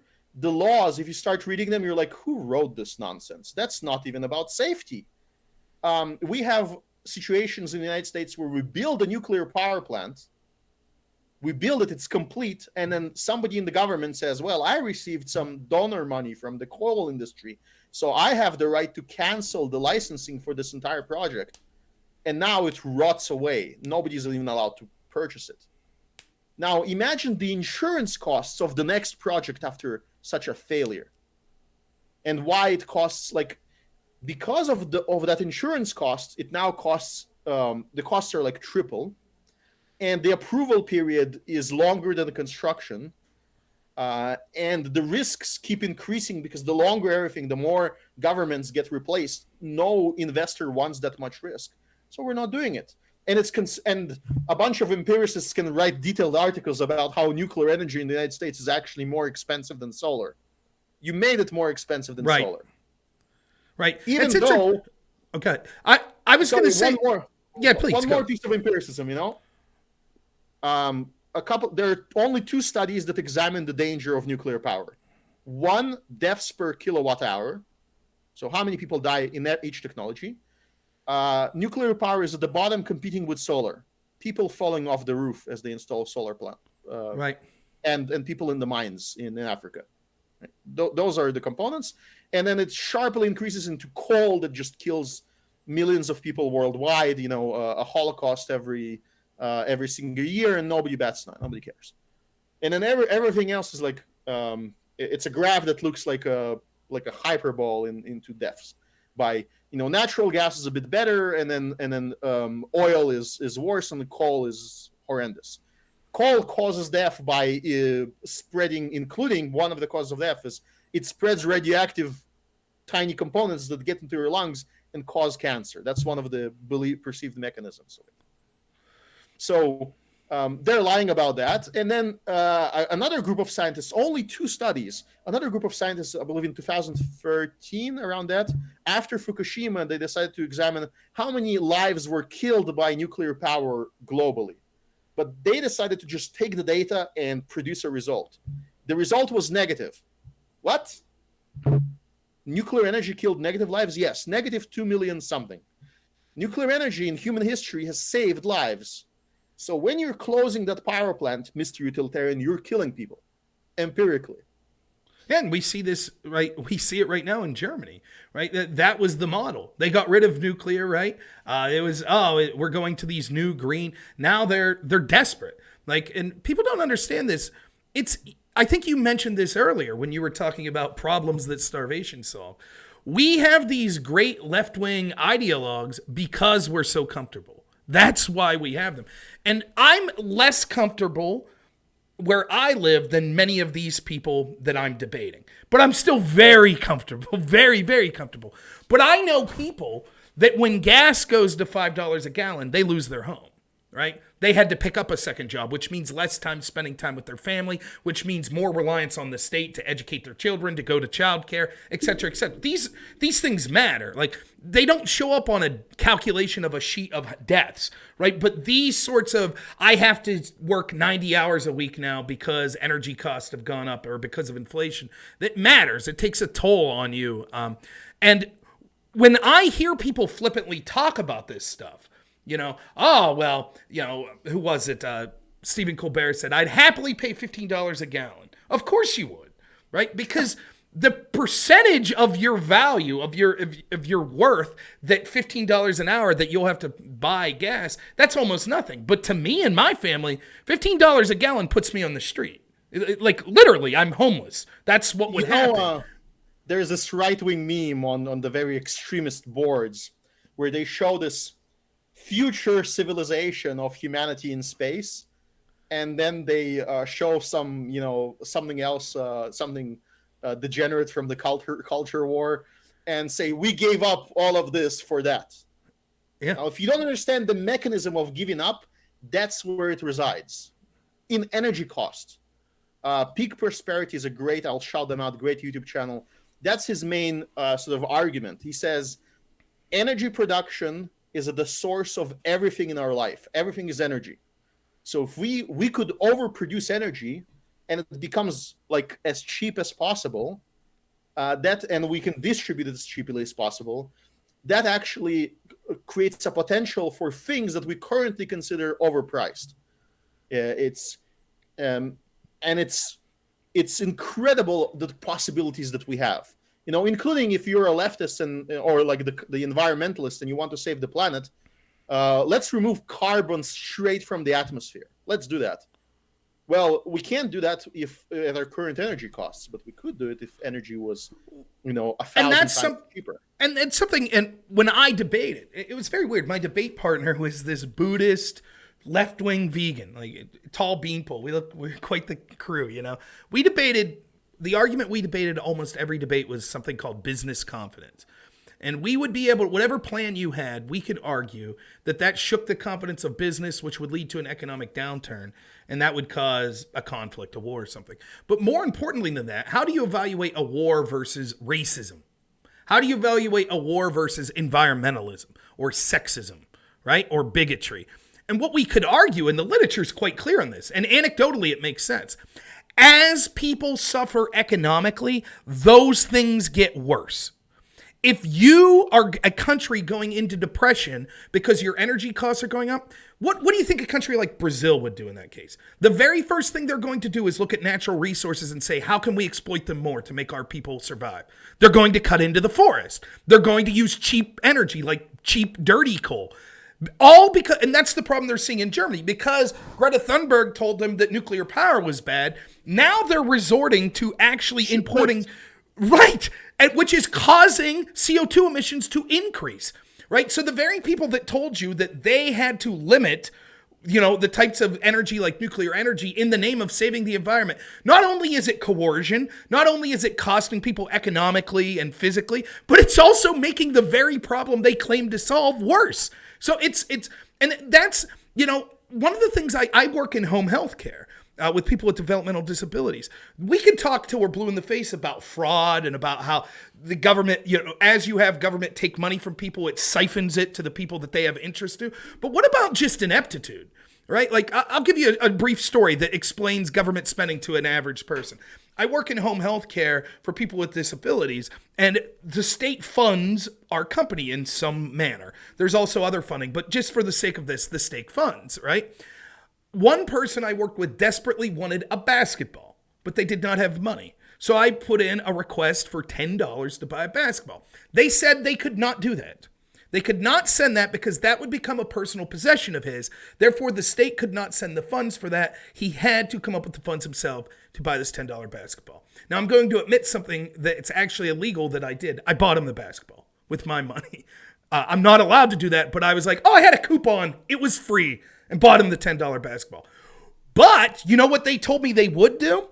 They would charter a boat for us to go to Lake Erie to fish for a 3-day weekend, which would have cost about $1,400 to send him and me to charter that boat, because that was an experience and not something that would be a possession. Now, that sort of explain. There are people that we take care of that are in these beautiful 5-bedroom homes that are a person living by themselves, but the state will pay for that. And it's because it's not their money. It's free money to them. They'll just take more from you. You would never do that. I would never do that. We're not going to frivolously spend ourselves into bankruptcy because it's like, well, I can only afford a 2-bedroom house, but I bought a 10-bedroom one just because. But that's the sort of things when the state is spending.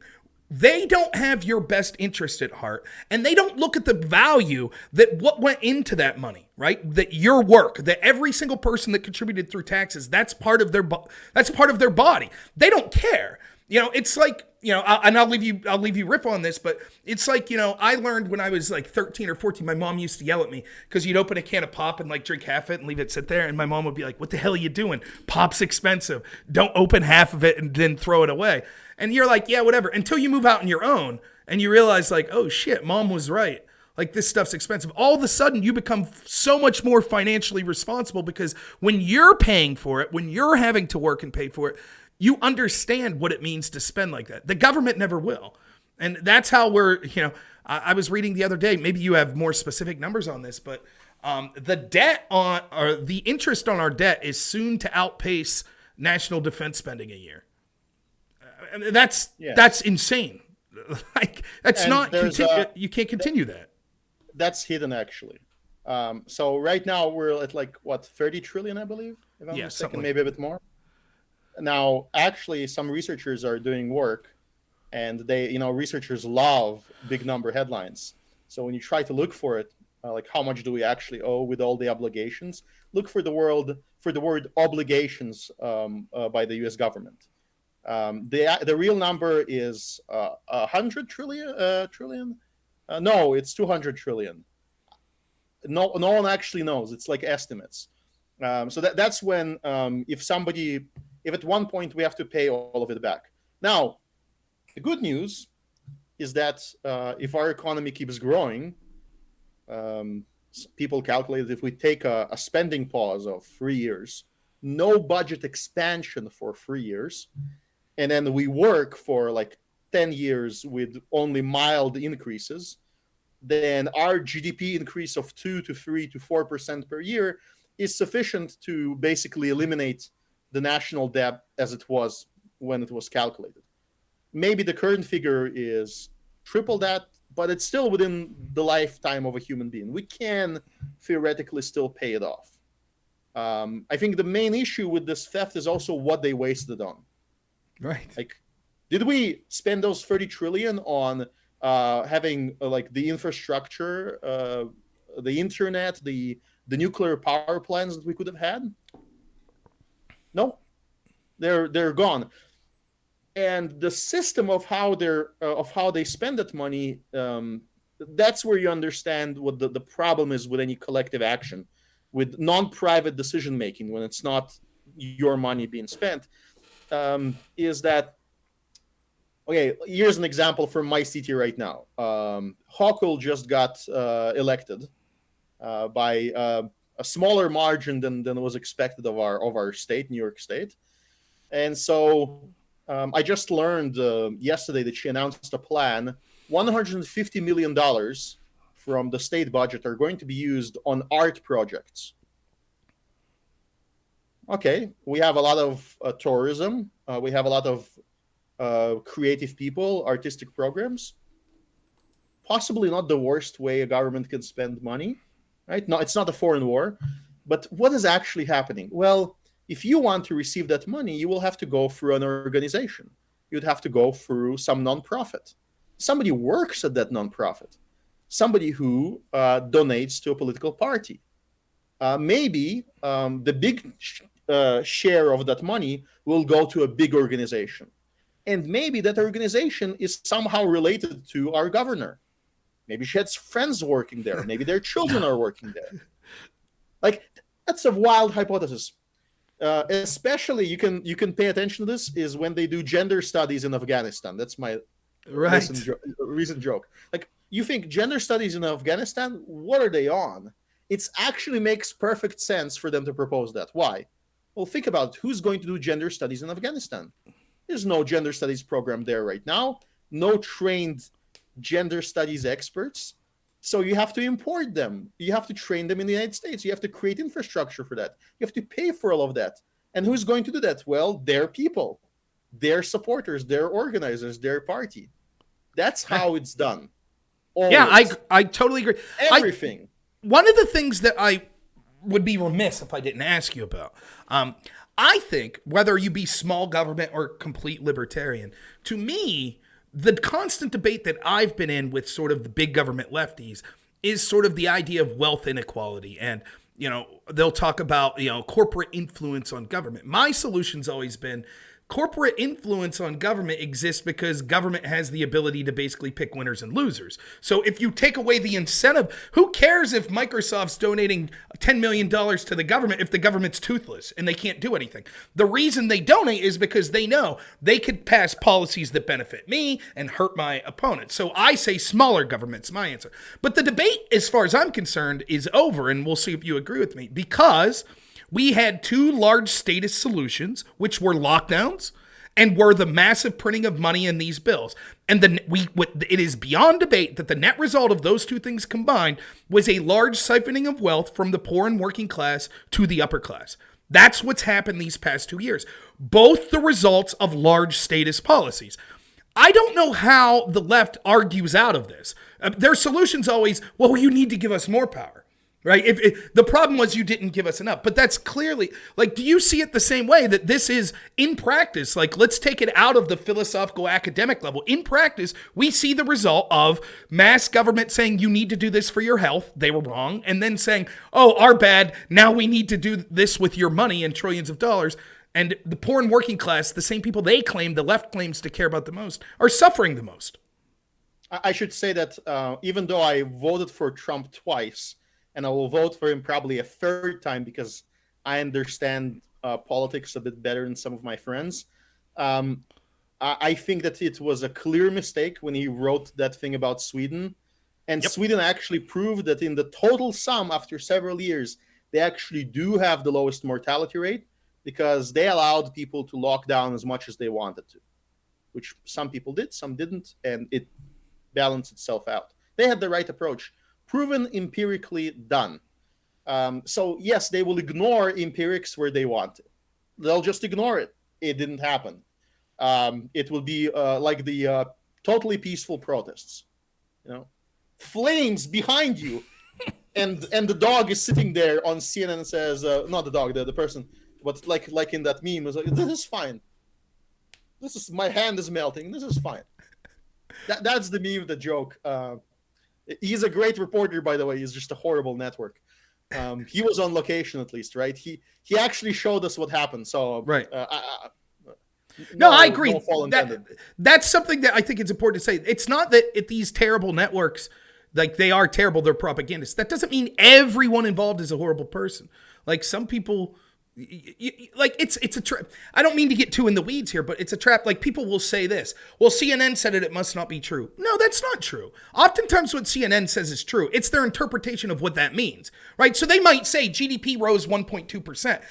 They massage those numbers, the government, but CNN's reporting the accurate number that the government gave them, right? I'm not going to be like, I don't believe that number. I don't believe it because CNN. Now, when they go on to say, oh, the reason the number was so low was because Trump, that's where the bullshit is, right? But the actual, and I think so many people in our world make that mistake where they're like, I refuse to look at anything that, or a reporter that works at CNN. Well, there are reporters that work at CNN that are going into war zones, right? Or they're going into riots. And they're not putting the graphic down there. Like they're basically saying to some extent what they're told they have to say, but I still respect that. I respect the people, even that work at networks I disagree, that put themselves in danger because where would we be had he not been there? We wouldn't have seen it. Pressure that guy to quit and join another network. But I understand he has to make bread. I'll yell at him. It's fake news. Yeah. So another question that we had, several people asked, Slippery and Aftershock asked, was you sort of mentioned how you were debating sort of the ANCAP type people and libertarian type people, and then you eventually became Hoppean ANCAP. Can you explain what led to that change and like how long ago that change was? It was a couple of years by now.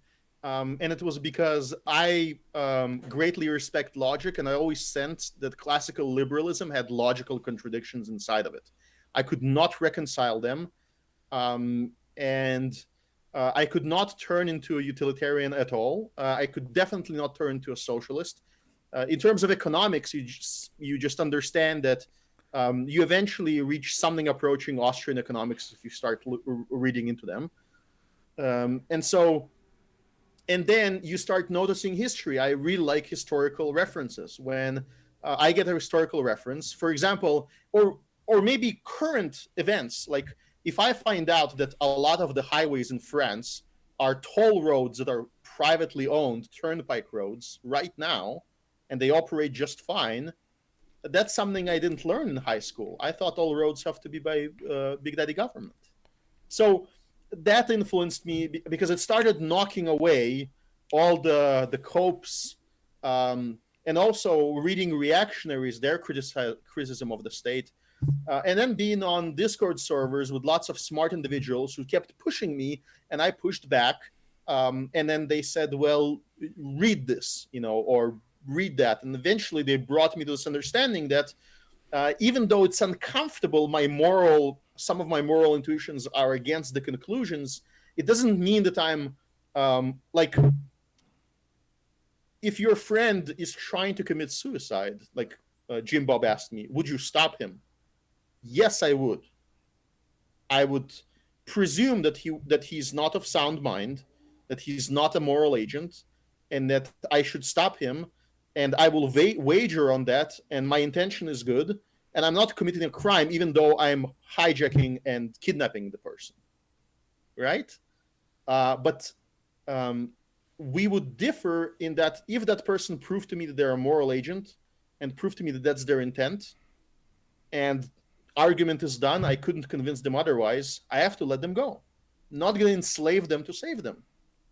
I think that's what brought me around to it. It's the understanding of that core concept. It's that I don't get what I want. I want you to have a good life, but if you want to become a drug addict, I'll pay donations to the center that will try to bring you out. I'll hire you and try to give you a good job so that you get rid of all of that nonsense. I'll spread good information through the media to get you out of it.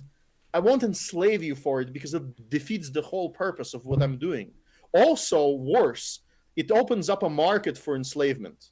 It opens up a market that produces all the academics that confuse everybody's mind. That's also a market. So let's see what you think of this. Maybe this is something you could use.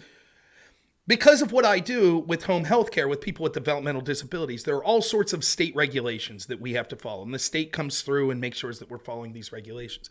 My company is considered a non-restrictive company. So in some companies, you could be trained to have holds, right? To restrict people if they're self-harming and things like that. My company's not that. But there are all sorts of things that are considered restrictive that maybe the average person wouldn't think of.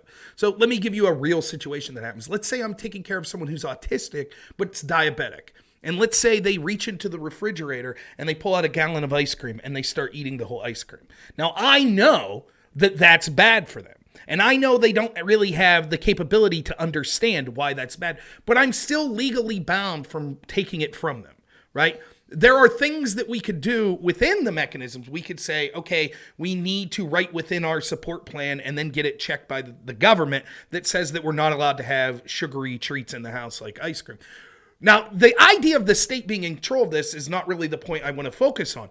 But the idea of what happens is once you say the state's not there, and I just say, yeah, I'll take that ice cream for you. And then I'll take that pack of cigarettes from you. And then you're not allowed to drink that beer. What happens is in almost every example I've seen in companies where people thought, I know what's best for them, it always is taken to a terrible extreme that ends up harming that person, right? So in the name of, I had to stop that person from lighting up that cigarette because I know about the dangers of cigarettes and they don't. Even with people that we consider with developmental disabilities, I find it 99% of the time to be morally reprehensible because what happens is you take their agency from them and then you become the person. All of a sudden, their life's not about what they want. It's about what you want. And it's terrible to say, but it might be. Yeah, they die 10 years sooner than they would have because they chose to smoke a pack of cigarettes a day. But that's not my place. My place is to say, this is a bad idea. Here are the health risks. But I shouldn't be allowed to say, I have determined you're not allowed to make this choice, even with people with disability. It's different with children, obviously. And it could be different if someone is so disabled that they can't. But most of the people I'm talking about can communicate, right? I always found that it kind of, I always thought that somehow proves a lot of libertarian principles where it's like you have the freedom to make bad choices for yourself. And it's tyrannical to say, no, an outside actor says you do not have that right. So first of all, I'm not like a lawyer. So a lot of, like, if chat has some complex question, I'll answer to the best of my ability. But really, a lot of the time, that's what you have to answer. I'm not a lawyer.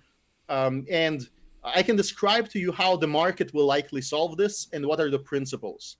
The principle is that Rob is not the guardian of that person.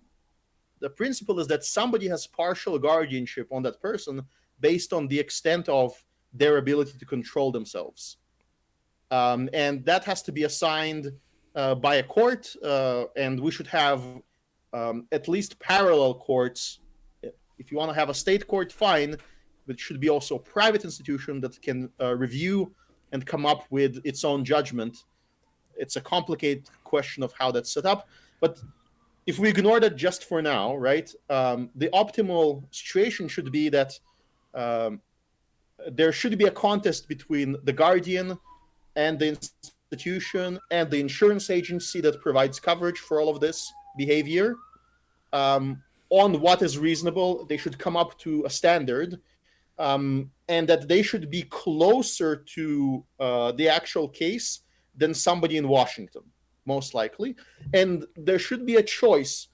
If the person that's institutionalized has the right to reject the current treatment they're receiving to that extent, then he can relocate from your institution. And as you said, there is a choice, right? I think that it borders on abuse to allow somebody who is not fully in their right mind to eat foods that will immediately cause a shock and kill them. That borders on abuse. But the solution to this is not me telling you who's right or wrong. I can't. I can give you the principles that I would expect to be used in court. The principle is determining who has guardianship over that particular decision. Can the person make it? Determining the extent of the harm of it. Like, I would argue that there's no proof that cigarettes will cause their immediate death. And so if they want to commit the slow suicide of smoking cigarettes, I wouldn't advocate for it, but go ahead, man. Same thing with cigars and other damaging stuff. Yeah. It's a negotiation. First principles have to be used, though. It's good to have first principles so that we don't end up with this oscillating between two crazy extremes of institutions abusing people, which is what we had like I don't know, 70 years ago, and the current extreme of almost no institutions, period. Right. And like right now, if you have a relative that is mildly incapacitated and you want to get them examined by a doctor, the only option you have on the market is shock therapy, meaning a bunch of strong men barge into your house, traumatically seize that person, inject them with a Kanye. We're talking Kanye stuff. Right? Kanye stuff. Yeah, it's Right. gonna be Kanye stuff. And then the way the doctors describe it, it's like therapy where they destroy the person's identity immediately and then slowly try to rebuild it. Sounds crazy to me, and that's the only approach in the market. So to me, that's a crazy oscillation. That's not There is like there's varying. I could talk like I happen to know a little because I'm in the field about sort of some of the treatments of the particular people I have. But I got two more questions for you before I get out. First, Aftershock wants to know 2024 prediction. I assume he means like national parties and president. Who do you think? If you had to guess right now, I'm gonna shill my Twitter a little bit. Free Kasimir, because I didn't understand how to register. Kasimir Freeman, free Kasimir, whatever. I have a tweet there. It's somewhat masked because I didn't want to use names. But I wrote that all of those negative qualities that people find in Trump, let's list them. The narcissism, the delusions of grandeur, partly justified, partly not. The viciousness towards enemies that slight him, the vengefulness, the rudeness, the directness, all of those negative qualities, the tenacity in pursuing negative feelings, all of that is ugly to you, and you might be a viewer that thinks DeSantis is a much prettier man, speaks better, and could potentially win in 2024 over senile Biden or anyone else in the Democratic Party. You might be right. Here's the problem. The quality required to actually have a semblance of a chance of defeating the system is somebody like Trump. Is somebody who's a billionaire who's willing to become a millionaire. Is somebody who's willing to say, my children, if they're trying, like my children will handle their own security.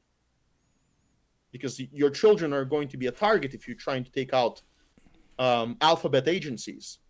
So when Trump comes out and says to the whole world, 50,000 jobs minimum from the federal government are going to be gone, and all the rest I'm going to make sure they're political appointments, down to the very, very low levels, so that every administration comes in can just replace half of the deep state. To me, that's a win. Can you do it without getting JFK? I don't know. But I am pretty sure that pretty boy DeSantis won't do it because he doesn't have billions of dollars. He's a civil servant for most of his life, I believe, right? Political life. Military than that. And as much as I like him as a person, I just know that the system can easily crush him. No chance. So should you go for some chance or no chance?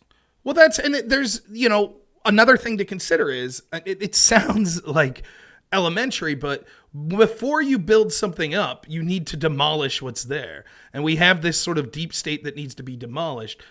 Are we at the building stage or are we at the demolition stage? And if you're like me and you think the demolition stage, who do you think's more of a demolisher, Trump or DeSantis? And I think it's pretty clear. Now, that's not to say that I wouldn't vote for DeSantis or that I don't. That a lot could change in 2 years. But I think you're right that, my big concern with DeSantis is my prediction after the election was that the Republican establishment's going to be like, well, you see, the problem was Trumpism. We need to get back to Jeb Bush conservatism. We need to get back to Paul Ryan conservatism. And those are the people that are going to be whispering in DeSantis' ear for 2 years. Oh, you got a chance to win, but you got to be less like Trump. No more sending people to Martha's Vineyard. It's time to be presidential. It's time to cooperate with the other side. And at that point, if that's what it becomes, I'm not interested in someone that will do 1%, 2%, 3% good, but basically give in and keep the establishment going apace. I would rather take the guy that annoys the shit out of me that has less of a chance of winning, but at least if he gets in there, might do something. Now, having said that, If Trump wins, he mucked it up the first time, so there's a significant chance he could muck it up again. But yeah, that's where I think that's the today. argument. That's the argument that's coming from my camp, and just I can't. I have struggled hiding my disdain. Even Dave Smith is like that. He like spent half last week like mocking Trump and saying Trump is. Yeah, we know that everybody in politics right now is a criminal, and Trump says criminal things like carelessly that are absolutely not based on any system. Like he would say, oh, let's kill all the drug dealers. Oh, right. No, he means the cartels. It's always ambiguous. It's like Duarte speech. Nonsense. But again, you're not getting perfection. Just forget about it. You're a dissident. You're oppressed. You can do things about it, and you have there's I love this analogy, the 4 boxes of liberty. Right? Let's name those boxes. There's the ballot box. There's the soap box, which is this. There is the jury box, which is where never resist a stint in the jury. Always try to hide your power level. Get into the juries. I won't tell you why, but let's say you have a lot of power as a jury member, more than anyone else. And then there's the bullet, the ammo box. Now, we can't talk about the ammo box for legal reasons. It's not our job. If you like that box, go practice and then have a hard think. That's it, right? That's a separate venue. We're dealing with all the rest. We should do the best we can. The strategy for dissidents, for the right, for people that have moral values, is to have all of the above and to unite as much as possible. All of the above, and always bet on what can do either the most damage or the most help. Yeah, and sometimes that means strange bedfellows, right? Like I'll give you an example. And I just want to be clear, when we're talking about ammo bucks, we're talking purely self-defense and things like that, right? And there could conceivably come a time which nowhere's near where tyranny could, we have a Stalin-esque tyranny. That's not what we're talking. Just want to be clear on that. But, when there was this gun, it seems like a lifetime ago. In Virginia, there was this pro-gun rally. And I had some friends that went there and they were streaming and I called in. And one of the things they said was, there is some sort of radical black nationalist here, and they're marching with us about the importance of self-defense. I said, good. You should take those. If that is an issue that you think is sort of a prima facie issue, you absolutely should take allies that you massively disagree with on other things. You absolutely should. That might mean that people that I don't particularly care for their ideology, like Jimmy Dore, that I would say, well, Jimmy's making some very persuasive points on the corruption of the FBI right now, and unfortunately, the Democrat Party, in my opinion, has been co-opted so vigorously, far worse than the Republican Party even, that even the people that, 10 years ago, you would have said these types of progressives are the most anti-war, anti-foreign invasion. Now they're the biggest supporters. They are totally, now that it's their guy doing it, they're all in. They're like, but those few that remain, I might disagree with. Hell, they might be totally opposite of me on economic policy, but that issue of that corruption, they stand firm on. And so I say, on that issue, I'm willing to work with you.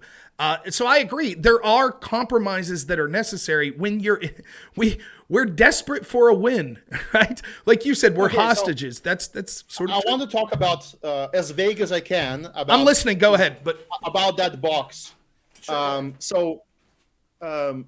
Here's the strategy I use to convince a person on the left to side with me about, the Second Amendment, right?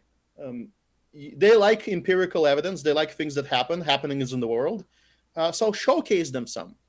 There are videos, there are compilation of videos when there was an election in Belarus where Lukashenko yet again won a few years ago. A lot of people in this country protested against that election, and many outside observers believe that there was something nefarious going on there. There was some fortification, whatever it is.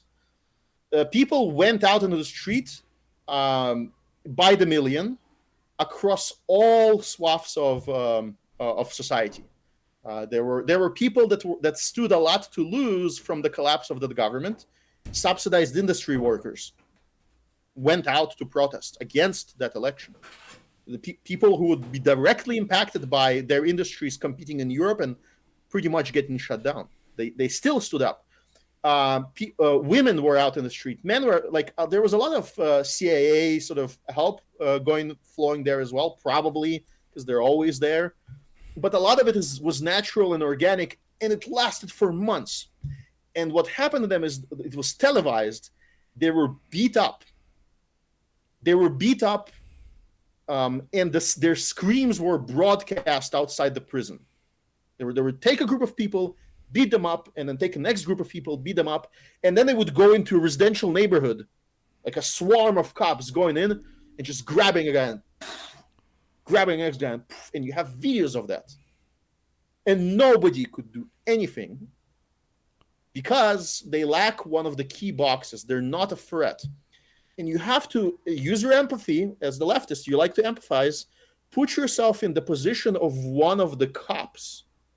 The reason why the cop is beating up the protester is not because he's a literal devil. It's because he's utilitarian. He says, listen, I like the current government. I'm willing to do things for it. I have a family to feed. If I get fired, that's it for me. I'm a criminal. So if I escape somewhere, I'll be potentially judged for it. I can't really escape. My entire life depends on it. And that protester, I'm just giving him a beating. Just wising him up. I'm not going to kill him. He's going to have a few blue marks. It's going to be painful. He's going to learn from the experience. He's going to stop showing up to protests. And that person, that cop is right. That's exactly what happens. You get beat up once. If you're really ideologically strong, you go into the street again. If the beatings continue, eventually you stop showing up. And then the system is one for your generation. In a generation, something else might happen. But for your generation, right? No resistance. That is what happened in Russia since 2012. So now a Russian is escaping out of Russia, arrives in Europe, and people are angry at Russians in Europe right now for a good reason. They say, why didn't you do something about that Putin guy? Why didn't you protest harder? Why didn't you protest harder? I'll tell you right now why. Because we have similar video from even more protests than Belarus, even over longer, over a stretch of 10 years.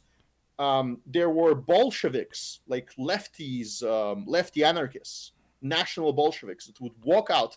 The 31st paragraph of the Russian Constitution gives you the right to peacefully protest. They would walk out every 31st of every month for years until their leader died, and they would get beat up, imprisoned, some of them selectively imprisoned for 10 years plus. They would keep doing it. A group of people in society. Others did it once a year during the elections or whatever. And but Vladimir Putin has won. The beatings won in Russia. Gradual decrease until nothing. Almost nobody shows up anymore, including the recent ones. The Far East, at the same time as Belarus, the Far East, they changed one of the governors, accused him of some old murder. People really liked their local governor, so they protested. They protested for 4 months straight. The entire city, after work, would get into the street and live on the street as a protest. Vladimir Putin and the cops allowed them to just do it. After 4 months, it was done. It's all about the fourth box. There is never the price for the individual police officer is never to kill you. He knows that he will not have to kill you. Because of that, he's willing to pay that price. It psychologically enables his violence. If you translate all of this lesson to the United States, look at which protests are the most peaceful. I'm not going to name them. Just look back through American history of the past 20 years. Where was a really strong protest movement that was really peaceful, where nobody got hurt during the protests and everything was fine? I know. Virginia, very peaceful. They cleaned up the town afterwards. It's very peaceful. No violence. And the police, when the police show up to that protest, they show up in white uniforms with gloves. Oh, guys, please stop. Right. Think why that happens. And shouldn't do anything. right? Right. Well, that's the Peaceful. point. That's the real point, right? Like you mentioned, you're not a pacifist, myself neither, but I sympathize with that viewpoint, right? If you choose through your own free will to not engage in violence, even in self-defense, that's your right. I think not the choice I would make, but that's your right. So I respect the person that says, I don't want to use a gun, therefore people shouldn't have. I don't respect that, but I understand saying, even if I had the gun, I wouldn't want to use it. The beauty of the Second Amendment and the right to self-defense is its existence makes its use less likely, right?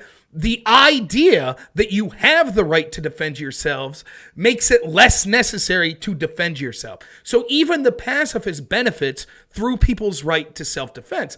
And there's no coincidence that so many horrendous crimes occur in gun-free zones.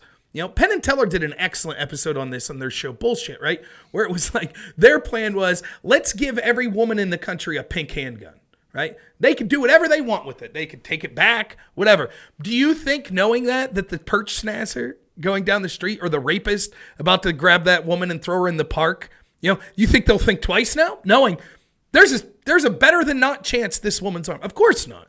Right? And that's just Great individuals. Equalizer, yes. That's right. That's just individuals when it comes to the government. And I mean, this is beyond debate. There's a reason that the first thing authoritarian governments want to do is stop your speech and they're intertwined. And to the people that say, well, I'm a free speech advocate, but, the Second Amendment goes too far, I say they are intertwined. Without the ability to defend yourself, you have no free speech. And if you have no free speech, you sort of don't have an ability to defend yourself. Like the First and Second Amendments are intrinsically intertwined in a way that's it's so simple, but it's almost so simple that you don't realize it, How can they even argue after 2020 through 2022? How can they even argue that after all of the protests that happened against the lockdowns? You had, listen, I'll call it fascistic. Right? It's not actual. There's no blood and soul. It's not fascism, but fascistic is like a good definition. When you say that Target can remain open or in Walmart can remain open, but my store can't remain open, even though I'm willing to take more precautions than them in any pandemic, and everything is voluntary, and everybody is wearing the proper amount of protection, that's an issue, and that issue occurred even in our country. So I don't know what demonstration, they ask, give us examples, what furthermore do you want? The most fascistic countries in the past 2 years have been the one with all the restrictions on self-defense, where the police were like, I was skeptical about the prison experiment, the Stanford prison experiment, because it's full of nonsense. Yeah, definitely. But yeah. But listen, I have videos of police in Australia, those nice gentlemen, doing things to women, to harmless people. Choking women for not wearing a mask, right? Your respiratory system will fail if you don't wear this mask, so we will choke you out. We'll end your respiratory system. They did build never again. They just build a bunch of camps. Yep. But those camps are nicer this time. They put out TikTok videos of attractive women at the camps, like, we're having the propaganda was. It was surreal. To me, it was, I don't know if you're a fan of Jordan Peterson. He certainly does a lot I don't like. But one of the things that stuck with me the most, right? One of the things that stuck with me the most was when he said that he was studying history and the Nazis and things like that. And he said, when he realized he could have been one of them. And that stuck with me because everybody thinks they're special. Sure. Everybody thinks that, and this is the problem of the big government statist, right? Everybody says, when they say communism, what they really mean is, if I was in charge, then everything would be all right. But you're wrong. You're just wrong. Because there is no person even if you were the 1 in a billion chance that you had that moral fortitude to continue to operate in a totally objective way, like someone would take you out and then they would be. And like when you see like what happened in places, in some places in the United States, but you're absolutely right. It was worse in places like Australia where they were putting people in camps, or videos coming out of China. You could really see what happened, how the Nazis started, right? The idea that, or how the Bolsheviks, or, the communist Stalin It was surreal that it's happening in our lifetime, and it was the way people were talking, even in the United States. We need to punish these people. We will make their life suffer. To me, the number that still no one talks about, a YouGov poll showed that 30-something% of Democrats, 31% of Democrats, I believe, thought that if you weren't vaccinated, you should not be allowed to have your children in your home. I mean, that's incredible. They're literally saying, we will come into your home and remove your children. But you know what's preventing them? That you have an ability to defend yourself. And if you didn't, there's a chance that that number might get from 30% to 50%. And then all of a sudden they start saying, well, we've legally said we have the right for their own benefit to take your children away. And so I'm with you. It becomes very practical suddenly. Hey, listen, it's not going to be a dead man. It's just going to be a beat up man that's crushed. And the police are going to be fine with it because it's the cost is going to be acceptable to the utilitarian part of their mind. We're all like slightly like, once we accept a certain rule system, the implementation is purely utilitarian. Can we afford it? Right? In the crudest form. And that's a very strong insight. And you see, again, all of this gets absolutely ignored. Ignored because they never have a basis for their arguments. It's all about power. And here's a good reference. There's a book called Dictator's Handbook. I forgot the author. There is a channel on YouTube that did a quick video about it called CGP Grey, and the video is called Rules for Rulers. It has, I believe, several parts. And what it presents to you is the actual mechanism of why you will be replaced. And it's a market mechanism. It's because the amount of money you need to distribute to the people to stay in power is actually quite low. North Korea is a good proof for that, right? You can't reach North Korea levels immediately or Venezuela levels immediately, but if you gradually cook this python, he will stay in the pot or the frog, right? If you do it gradually, the level of human tolerance is like really low or like high for negative things. Mm-hmm. So the people in power, and that's sort of what's happening.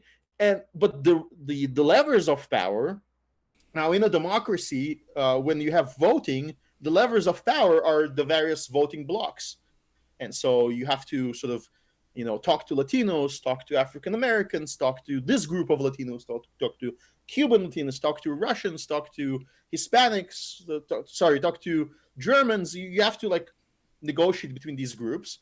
Then they vote for you, and some magic happens, and only a small minority of people gets oppressed, right? And that therefore it's good. Well, that has some moral issues, and some ethical issues, but also that depends on those votes being a total representative of those groups, and you actually having control of the ballot box. As that becomes more abstract, right, in recent years, becomes a question of how much even influence those people have. And who gains the influence then? It's whoever has the real power. So that's why Tucker Carlson has a brilliant show about BLM in 2020. It's like, look who has real power in the country momentarily. Right. Now, the power could have been taken away from them instantly by the FBI and CIA, just eliminate the top, just not eliminate a skill, just imprison in a secret location for half a month. The entire structure at the bottom would be scared shitless, and the whole movement would deflate instantly. And also no more weird companies providing busing services to these groups, right? All of it can be shut down in one day. And yet, while it was allowed by the state to occur, it instantly seized monopoly on violence, monopoly on morals, and all the corporations lined up and displayed the symbols and paid millions of dollars to the instantly. That's how power really works. If somebody has that power, everybody else lines up, and it's not yours. And it works everywhere except certain neighborhoods that have a certain other form of power that increases the cost of messing with them. Right. Yeah, that's absolutely. So I want you to shout out your show, but I have one other question that I thought would be interesting. I cheer for people in this country to do great, around the world, in fact, no matter what. Sometimes that might mean I'm wrong. I didn't like Joe Biden, right? But I would have been happy to have been proven wrong in 2020. I would have been happy for, the lockdowns to cease, the energy costs to go down, people to thrive. I would have been happy. To me, as someone coming from your perspective as a libertarian, I don't think you could write a book identifying why you're correct about the evils of the state that would be more prescient than what we just saw for 2 years. Like we were talking, the lockdowns, the mass spending, the inflation, the intentional sort of just meanness of how they treated people that were dissidents. Do you ever find it odd that you're proven right, but you're not happy to be? That you're you saw it coming, you knew what was going to come, but it's kind of bittersweet because real people suffered. People's parents died in nursing homes alone and afraid. People's children, were abused and not being able to go to school, not being able to develop speech or get proper medications. It's a weird feeling for me, and I just wondered what you thought of that, to be someone who's been talking about this and then be proven so right. So I think I can be a little bit optimistic, particularly about the United States. I think that the illusion that they're maintaining is very fragile. I think reality corrects it really, really fast, rapidly, as Jim Bob, I'll quote him again, problems that disappear with starvation, and also problems that disappear when you start working. When you work at a job that produces something, when you take care of people in the homeless in the people with disabilities, when you work with various institutions where you produce something, when you have a business, when you get taxed, and when you see how your money is misspent, when you become an adult, that is where you join our side in one capacity or the other, become an ally. So I'm optimistic about that. I'm also optimistic about the fact that I had ancestors that lived through the entire 70 years of the Soviet Union. A much more directly oppressive system, maybe less refined. And the paradox of that system is that it's super powerful. It's like this giant that towers over you and can, with the snap of your finger, pluck you and make you disappear. But also it's full of incompetence and rot, and it's all falling apart as it grows, which is the exact paradox that you see in the Biden administration. I think that I know what their goals are, is to the WEF openly declares those goals to the entire planet. They're that brazen, right? They tell you it's going to be everything digitized, everything for rent. You will own nothing and you will be happy, whatever they decide that means. But also, I can't imagine them implementing that successfully without just collapsing. The collapse is in progress. So that's why I think advocacy is actually important right now, why the Libertarian Party was absolute garbage under the previous administrations, and Mrs. Caucus and Dave Smith and even a New Hampshire branch that are totally batshit insane from time to time, they're still doing a better job because they're talking about all of this. They're trying to ride that wave. You're doing a good job of it, Rob. And so I think that I'm sort of optimistic. I can't be pessimist because I think other people had it worse. Yeah. And they had children, and even the situation, if the situation was hopeless, they wouldn't spend so much time on the propaganda. It's so ineffective that works against them. I can release their propaganda for them and gain people to my side. Yep. It's that bad. Totally true. And I can't invent things as horrible as they do. It even affects people like Destiny that have to apologize for the state 24/7. That's what he does. And yet he lives in Clown World, and it's Clown World keeps punching at him from various sides, right? Sort of enjoys that.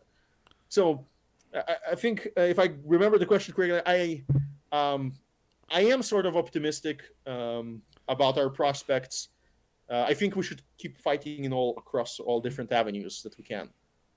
Well, then I think that listen, you are more grounded than most people that probably listen to me in this sense. You've been experiencing being a dissident for far longer, right? Like someone who's like an ANCAP, right? It's not like, oh, I had it good under George Bush, the right one. Like, no. And I, as a Ron Paul Republican, it was similar with me. It's like my guy lost in 2008. My guy lost in 2012. Trump is someone that I actively supported. That gave hope. But you also look at it in the big picture and you're like, is it really so different now as far as the pessimism than it was when Ron Paul was getting screwed over in 2008? No, not really. And the one thing I know for sure is this. If we give up fighting, we lose. That's absolutely certain. So to me, I sleep well knowing I might not be perfect. I might not be the smartest person, but I have a sense of morality and I've done some diligence and I'm advocating for what I think's not just good for me, but good for the people of this country. And if we lose, we lose. But it's not so many people. I just see this depression of like, oh, this midterm was the final nail. I don't feel that. You might be right politically, right? But there's all sorts of things happening. You see, like, culturally, people waking up, like, that used to self-censor about stuff that are like, you're going a bridge too far. You're absolutely right. The incompetence, the hubris of them just announcing, this is what we want for you. And people are, like, raising eyebrows. And it takes a few people at first to stand up, but then it builds and builds and builds, where now you see, okay, maybe we're not winning big movements at the national level of politics, but school boards are going crazy with regular average people that are running for school boards saying, enough of this shit, enough. And to me, I see hope everywhere. I recognize when there was a loss. I do think the midterms were a loss, but I also see hope in ways outside of just the national political structure. So I am trying to make it a point to let people know at this time, don't get overly depressed. Like it's not worth it. Don't go out and do something. Yeah. It's just keep plugging. The most depressed people, I'll shout out another community that you should pay attention to as a dissident. It's not the nicest community for various reasons. There's a YouTuber called Academic Agent. He has a very interesting channel. He has live streams I'm not a fan of, but the topical videos are really interesting and they really challenge you. He's always does something provocative that riles up his entire community and leads to fights and interpretations. I think that's good, even if he's sometimes wrong. Right. That's just very healthy. Just take an idea and freaking run with it, because his idea inspires me from time to time, and I find the right way to present what he's presenting, or I find some kernel of truth there. And he's very pessimistic. He believes that populism, which is what we're sort of doing, won't work. He believes that Trump will fail. He believes that everything nothing will work. The only thing that will work is the thing we can't talk about, and so he can't talk about it. And so what is his proposal then? His proposal is radical self-improvement. Radical self-improvement. You have to be 10 out of 10 in your personal life, in your professional life, in your political life, in your ideological understanding. You have to have a network of these tens of these people who are super solid, and there's enough of them where they can't be targeted. They don't have a following. They're not key in any system. They're not planning anything. They're just analyzing and providing interpretations, and they're storing and they're building up their own strength and their own community. That's what you want to be doing, because you want to be able to say, when the collapse happens, how to form the new government, right? And to say, no, this cannot be there for any reason. That person can do something else for the rest of his life, and his children, by the way, right? Non grata, lustration is a key word. Permanent retirement, peaceful retirement on your farm. You're out of the political life. And political life has to be based on these ideals. Now, I believe that the core should be based on my ideals, because they allow every particular group, Christian nationalists, Rob Noerr, classical liberals, everybody can coexist in my system.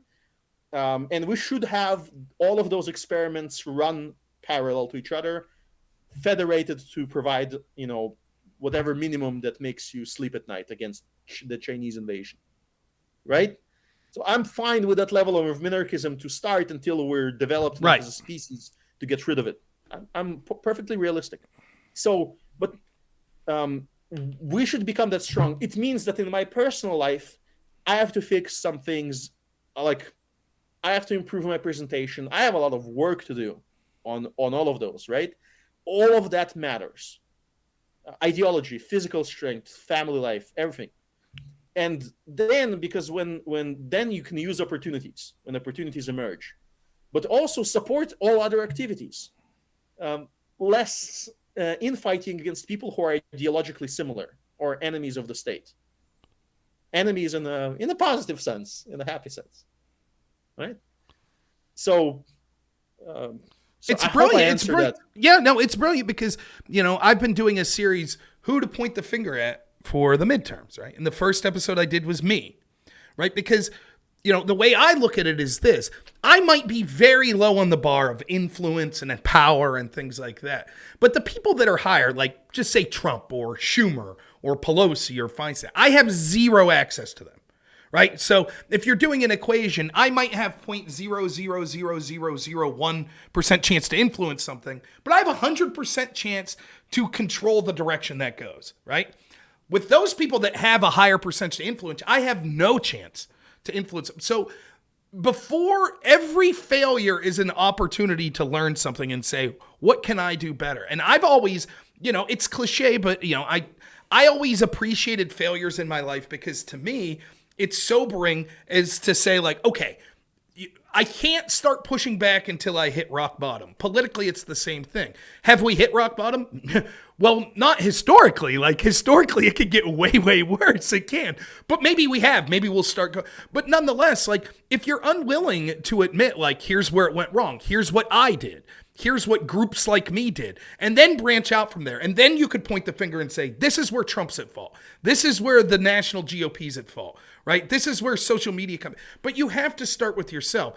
And to me, there is optimism in that because I know I could change myself, right? And so if it starts with me and I know I could change myself, why get blackpilled?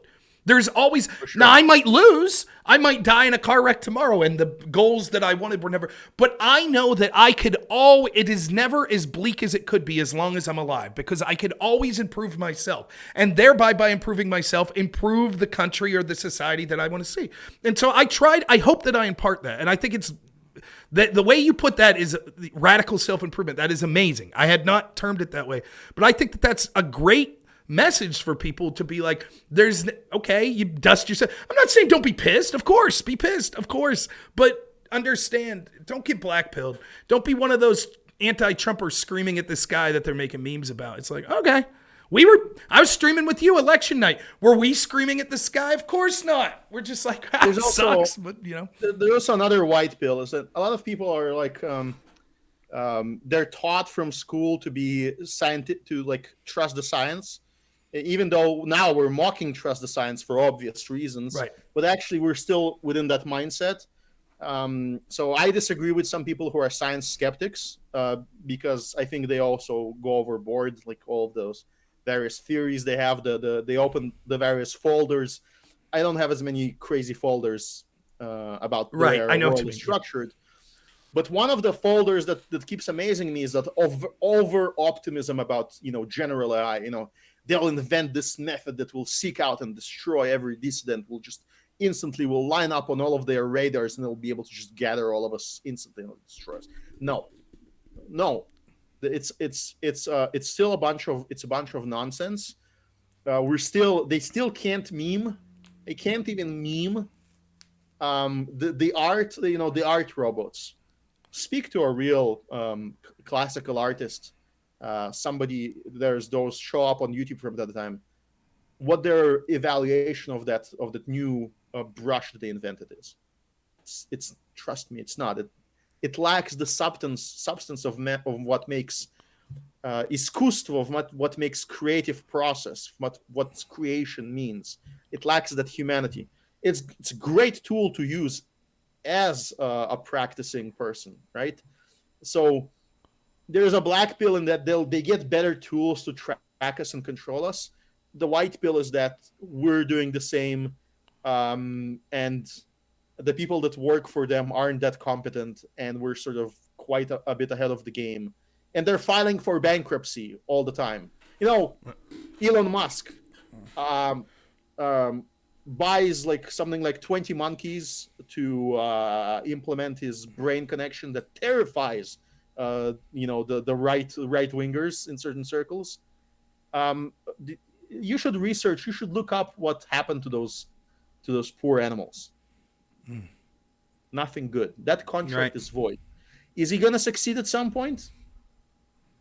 Not anytime soon. There's issues. Is it going to become widespread and be able to control you? Likely not. So I have an optimistic view. I think technology has a limit. We're plateauing. We're not super accelerating into a singularity, as they say. Therefore, our power as people is still going to be very, very significant. Yeah. It is still a flesh and blood world type of thing. Yeah, well said. And, for me, even if it wouldn't be, we can do nothing but act ourselves, right? We could control nothing but ourselves. And so, the nihilism of total, of the black pill to me, it's unacceptable. I use this guy, Steve Ranella, a lot. He has this show, Meat Eater. And there's this episode where he's filming him and he's tracking down this buck that he shot. And he's like, when I hunt, I'm always pessimistic with my mind, but optimistic with my feet. Right. And so what he's saying is, in my head, I'm like, this shit ain't going to work. But his actions belie that. His actions are, I have one choice, and that choice is to act in this way as if it will work. Because if I don't act in that way, it won't work. And so even if you're like, look, what's the sense of voting in 2024? What's the sense? They'll steal the vote and whatever. Well, the sense is, once you reach that point, they don't even have to steal it. Right? So you still, and it's not just voting, there's all sorts of, but you have to act as if, and maybe you're right, maybe it won't matter, but nonetheless, you have 0% chance of affecting change if you're just like, well, I give up. I'm just going to, so I think I think you're absolutely right. I'm going to get you out of here. I got it. My wife needs me to go downstairs, but I would love for you to shout out your channels. I'll have a link below to all your channels, but if you could just briefly tell people where they can find you and when you're usually putting videos up. Not yet. There's some demand, and I'm working on some scripts, but you can find my writings from time to time on Free Kasimir on Twitter.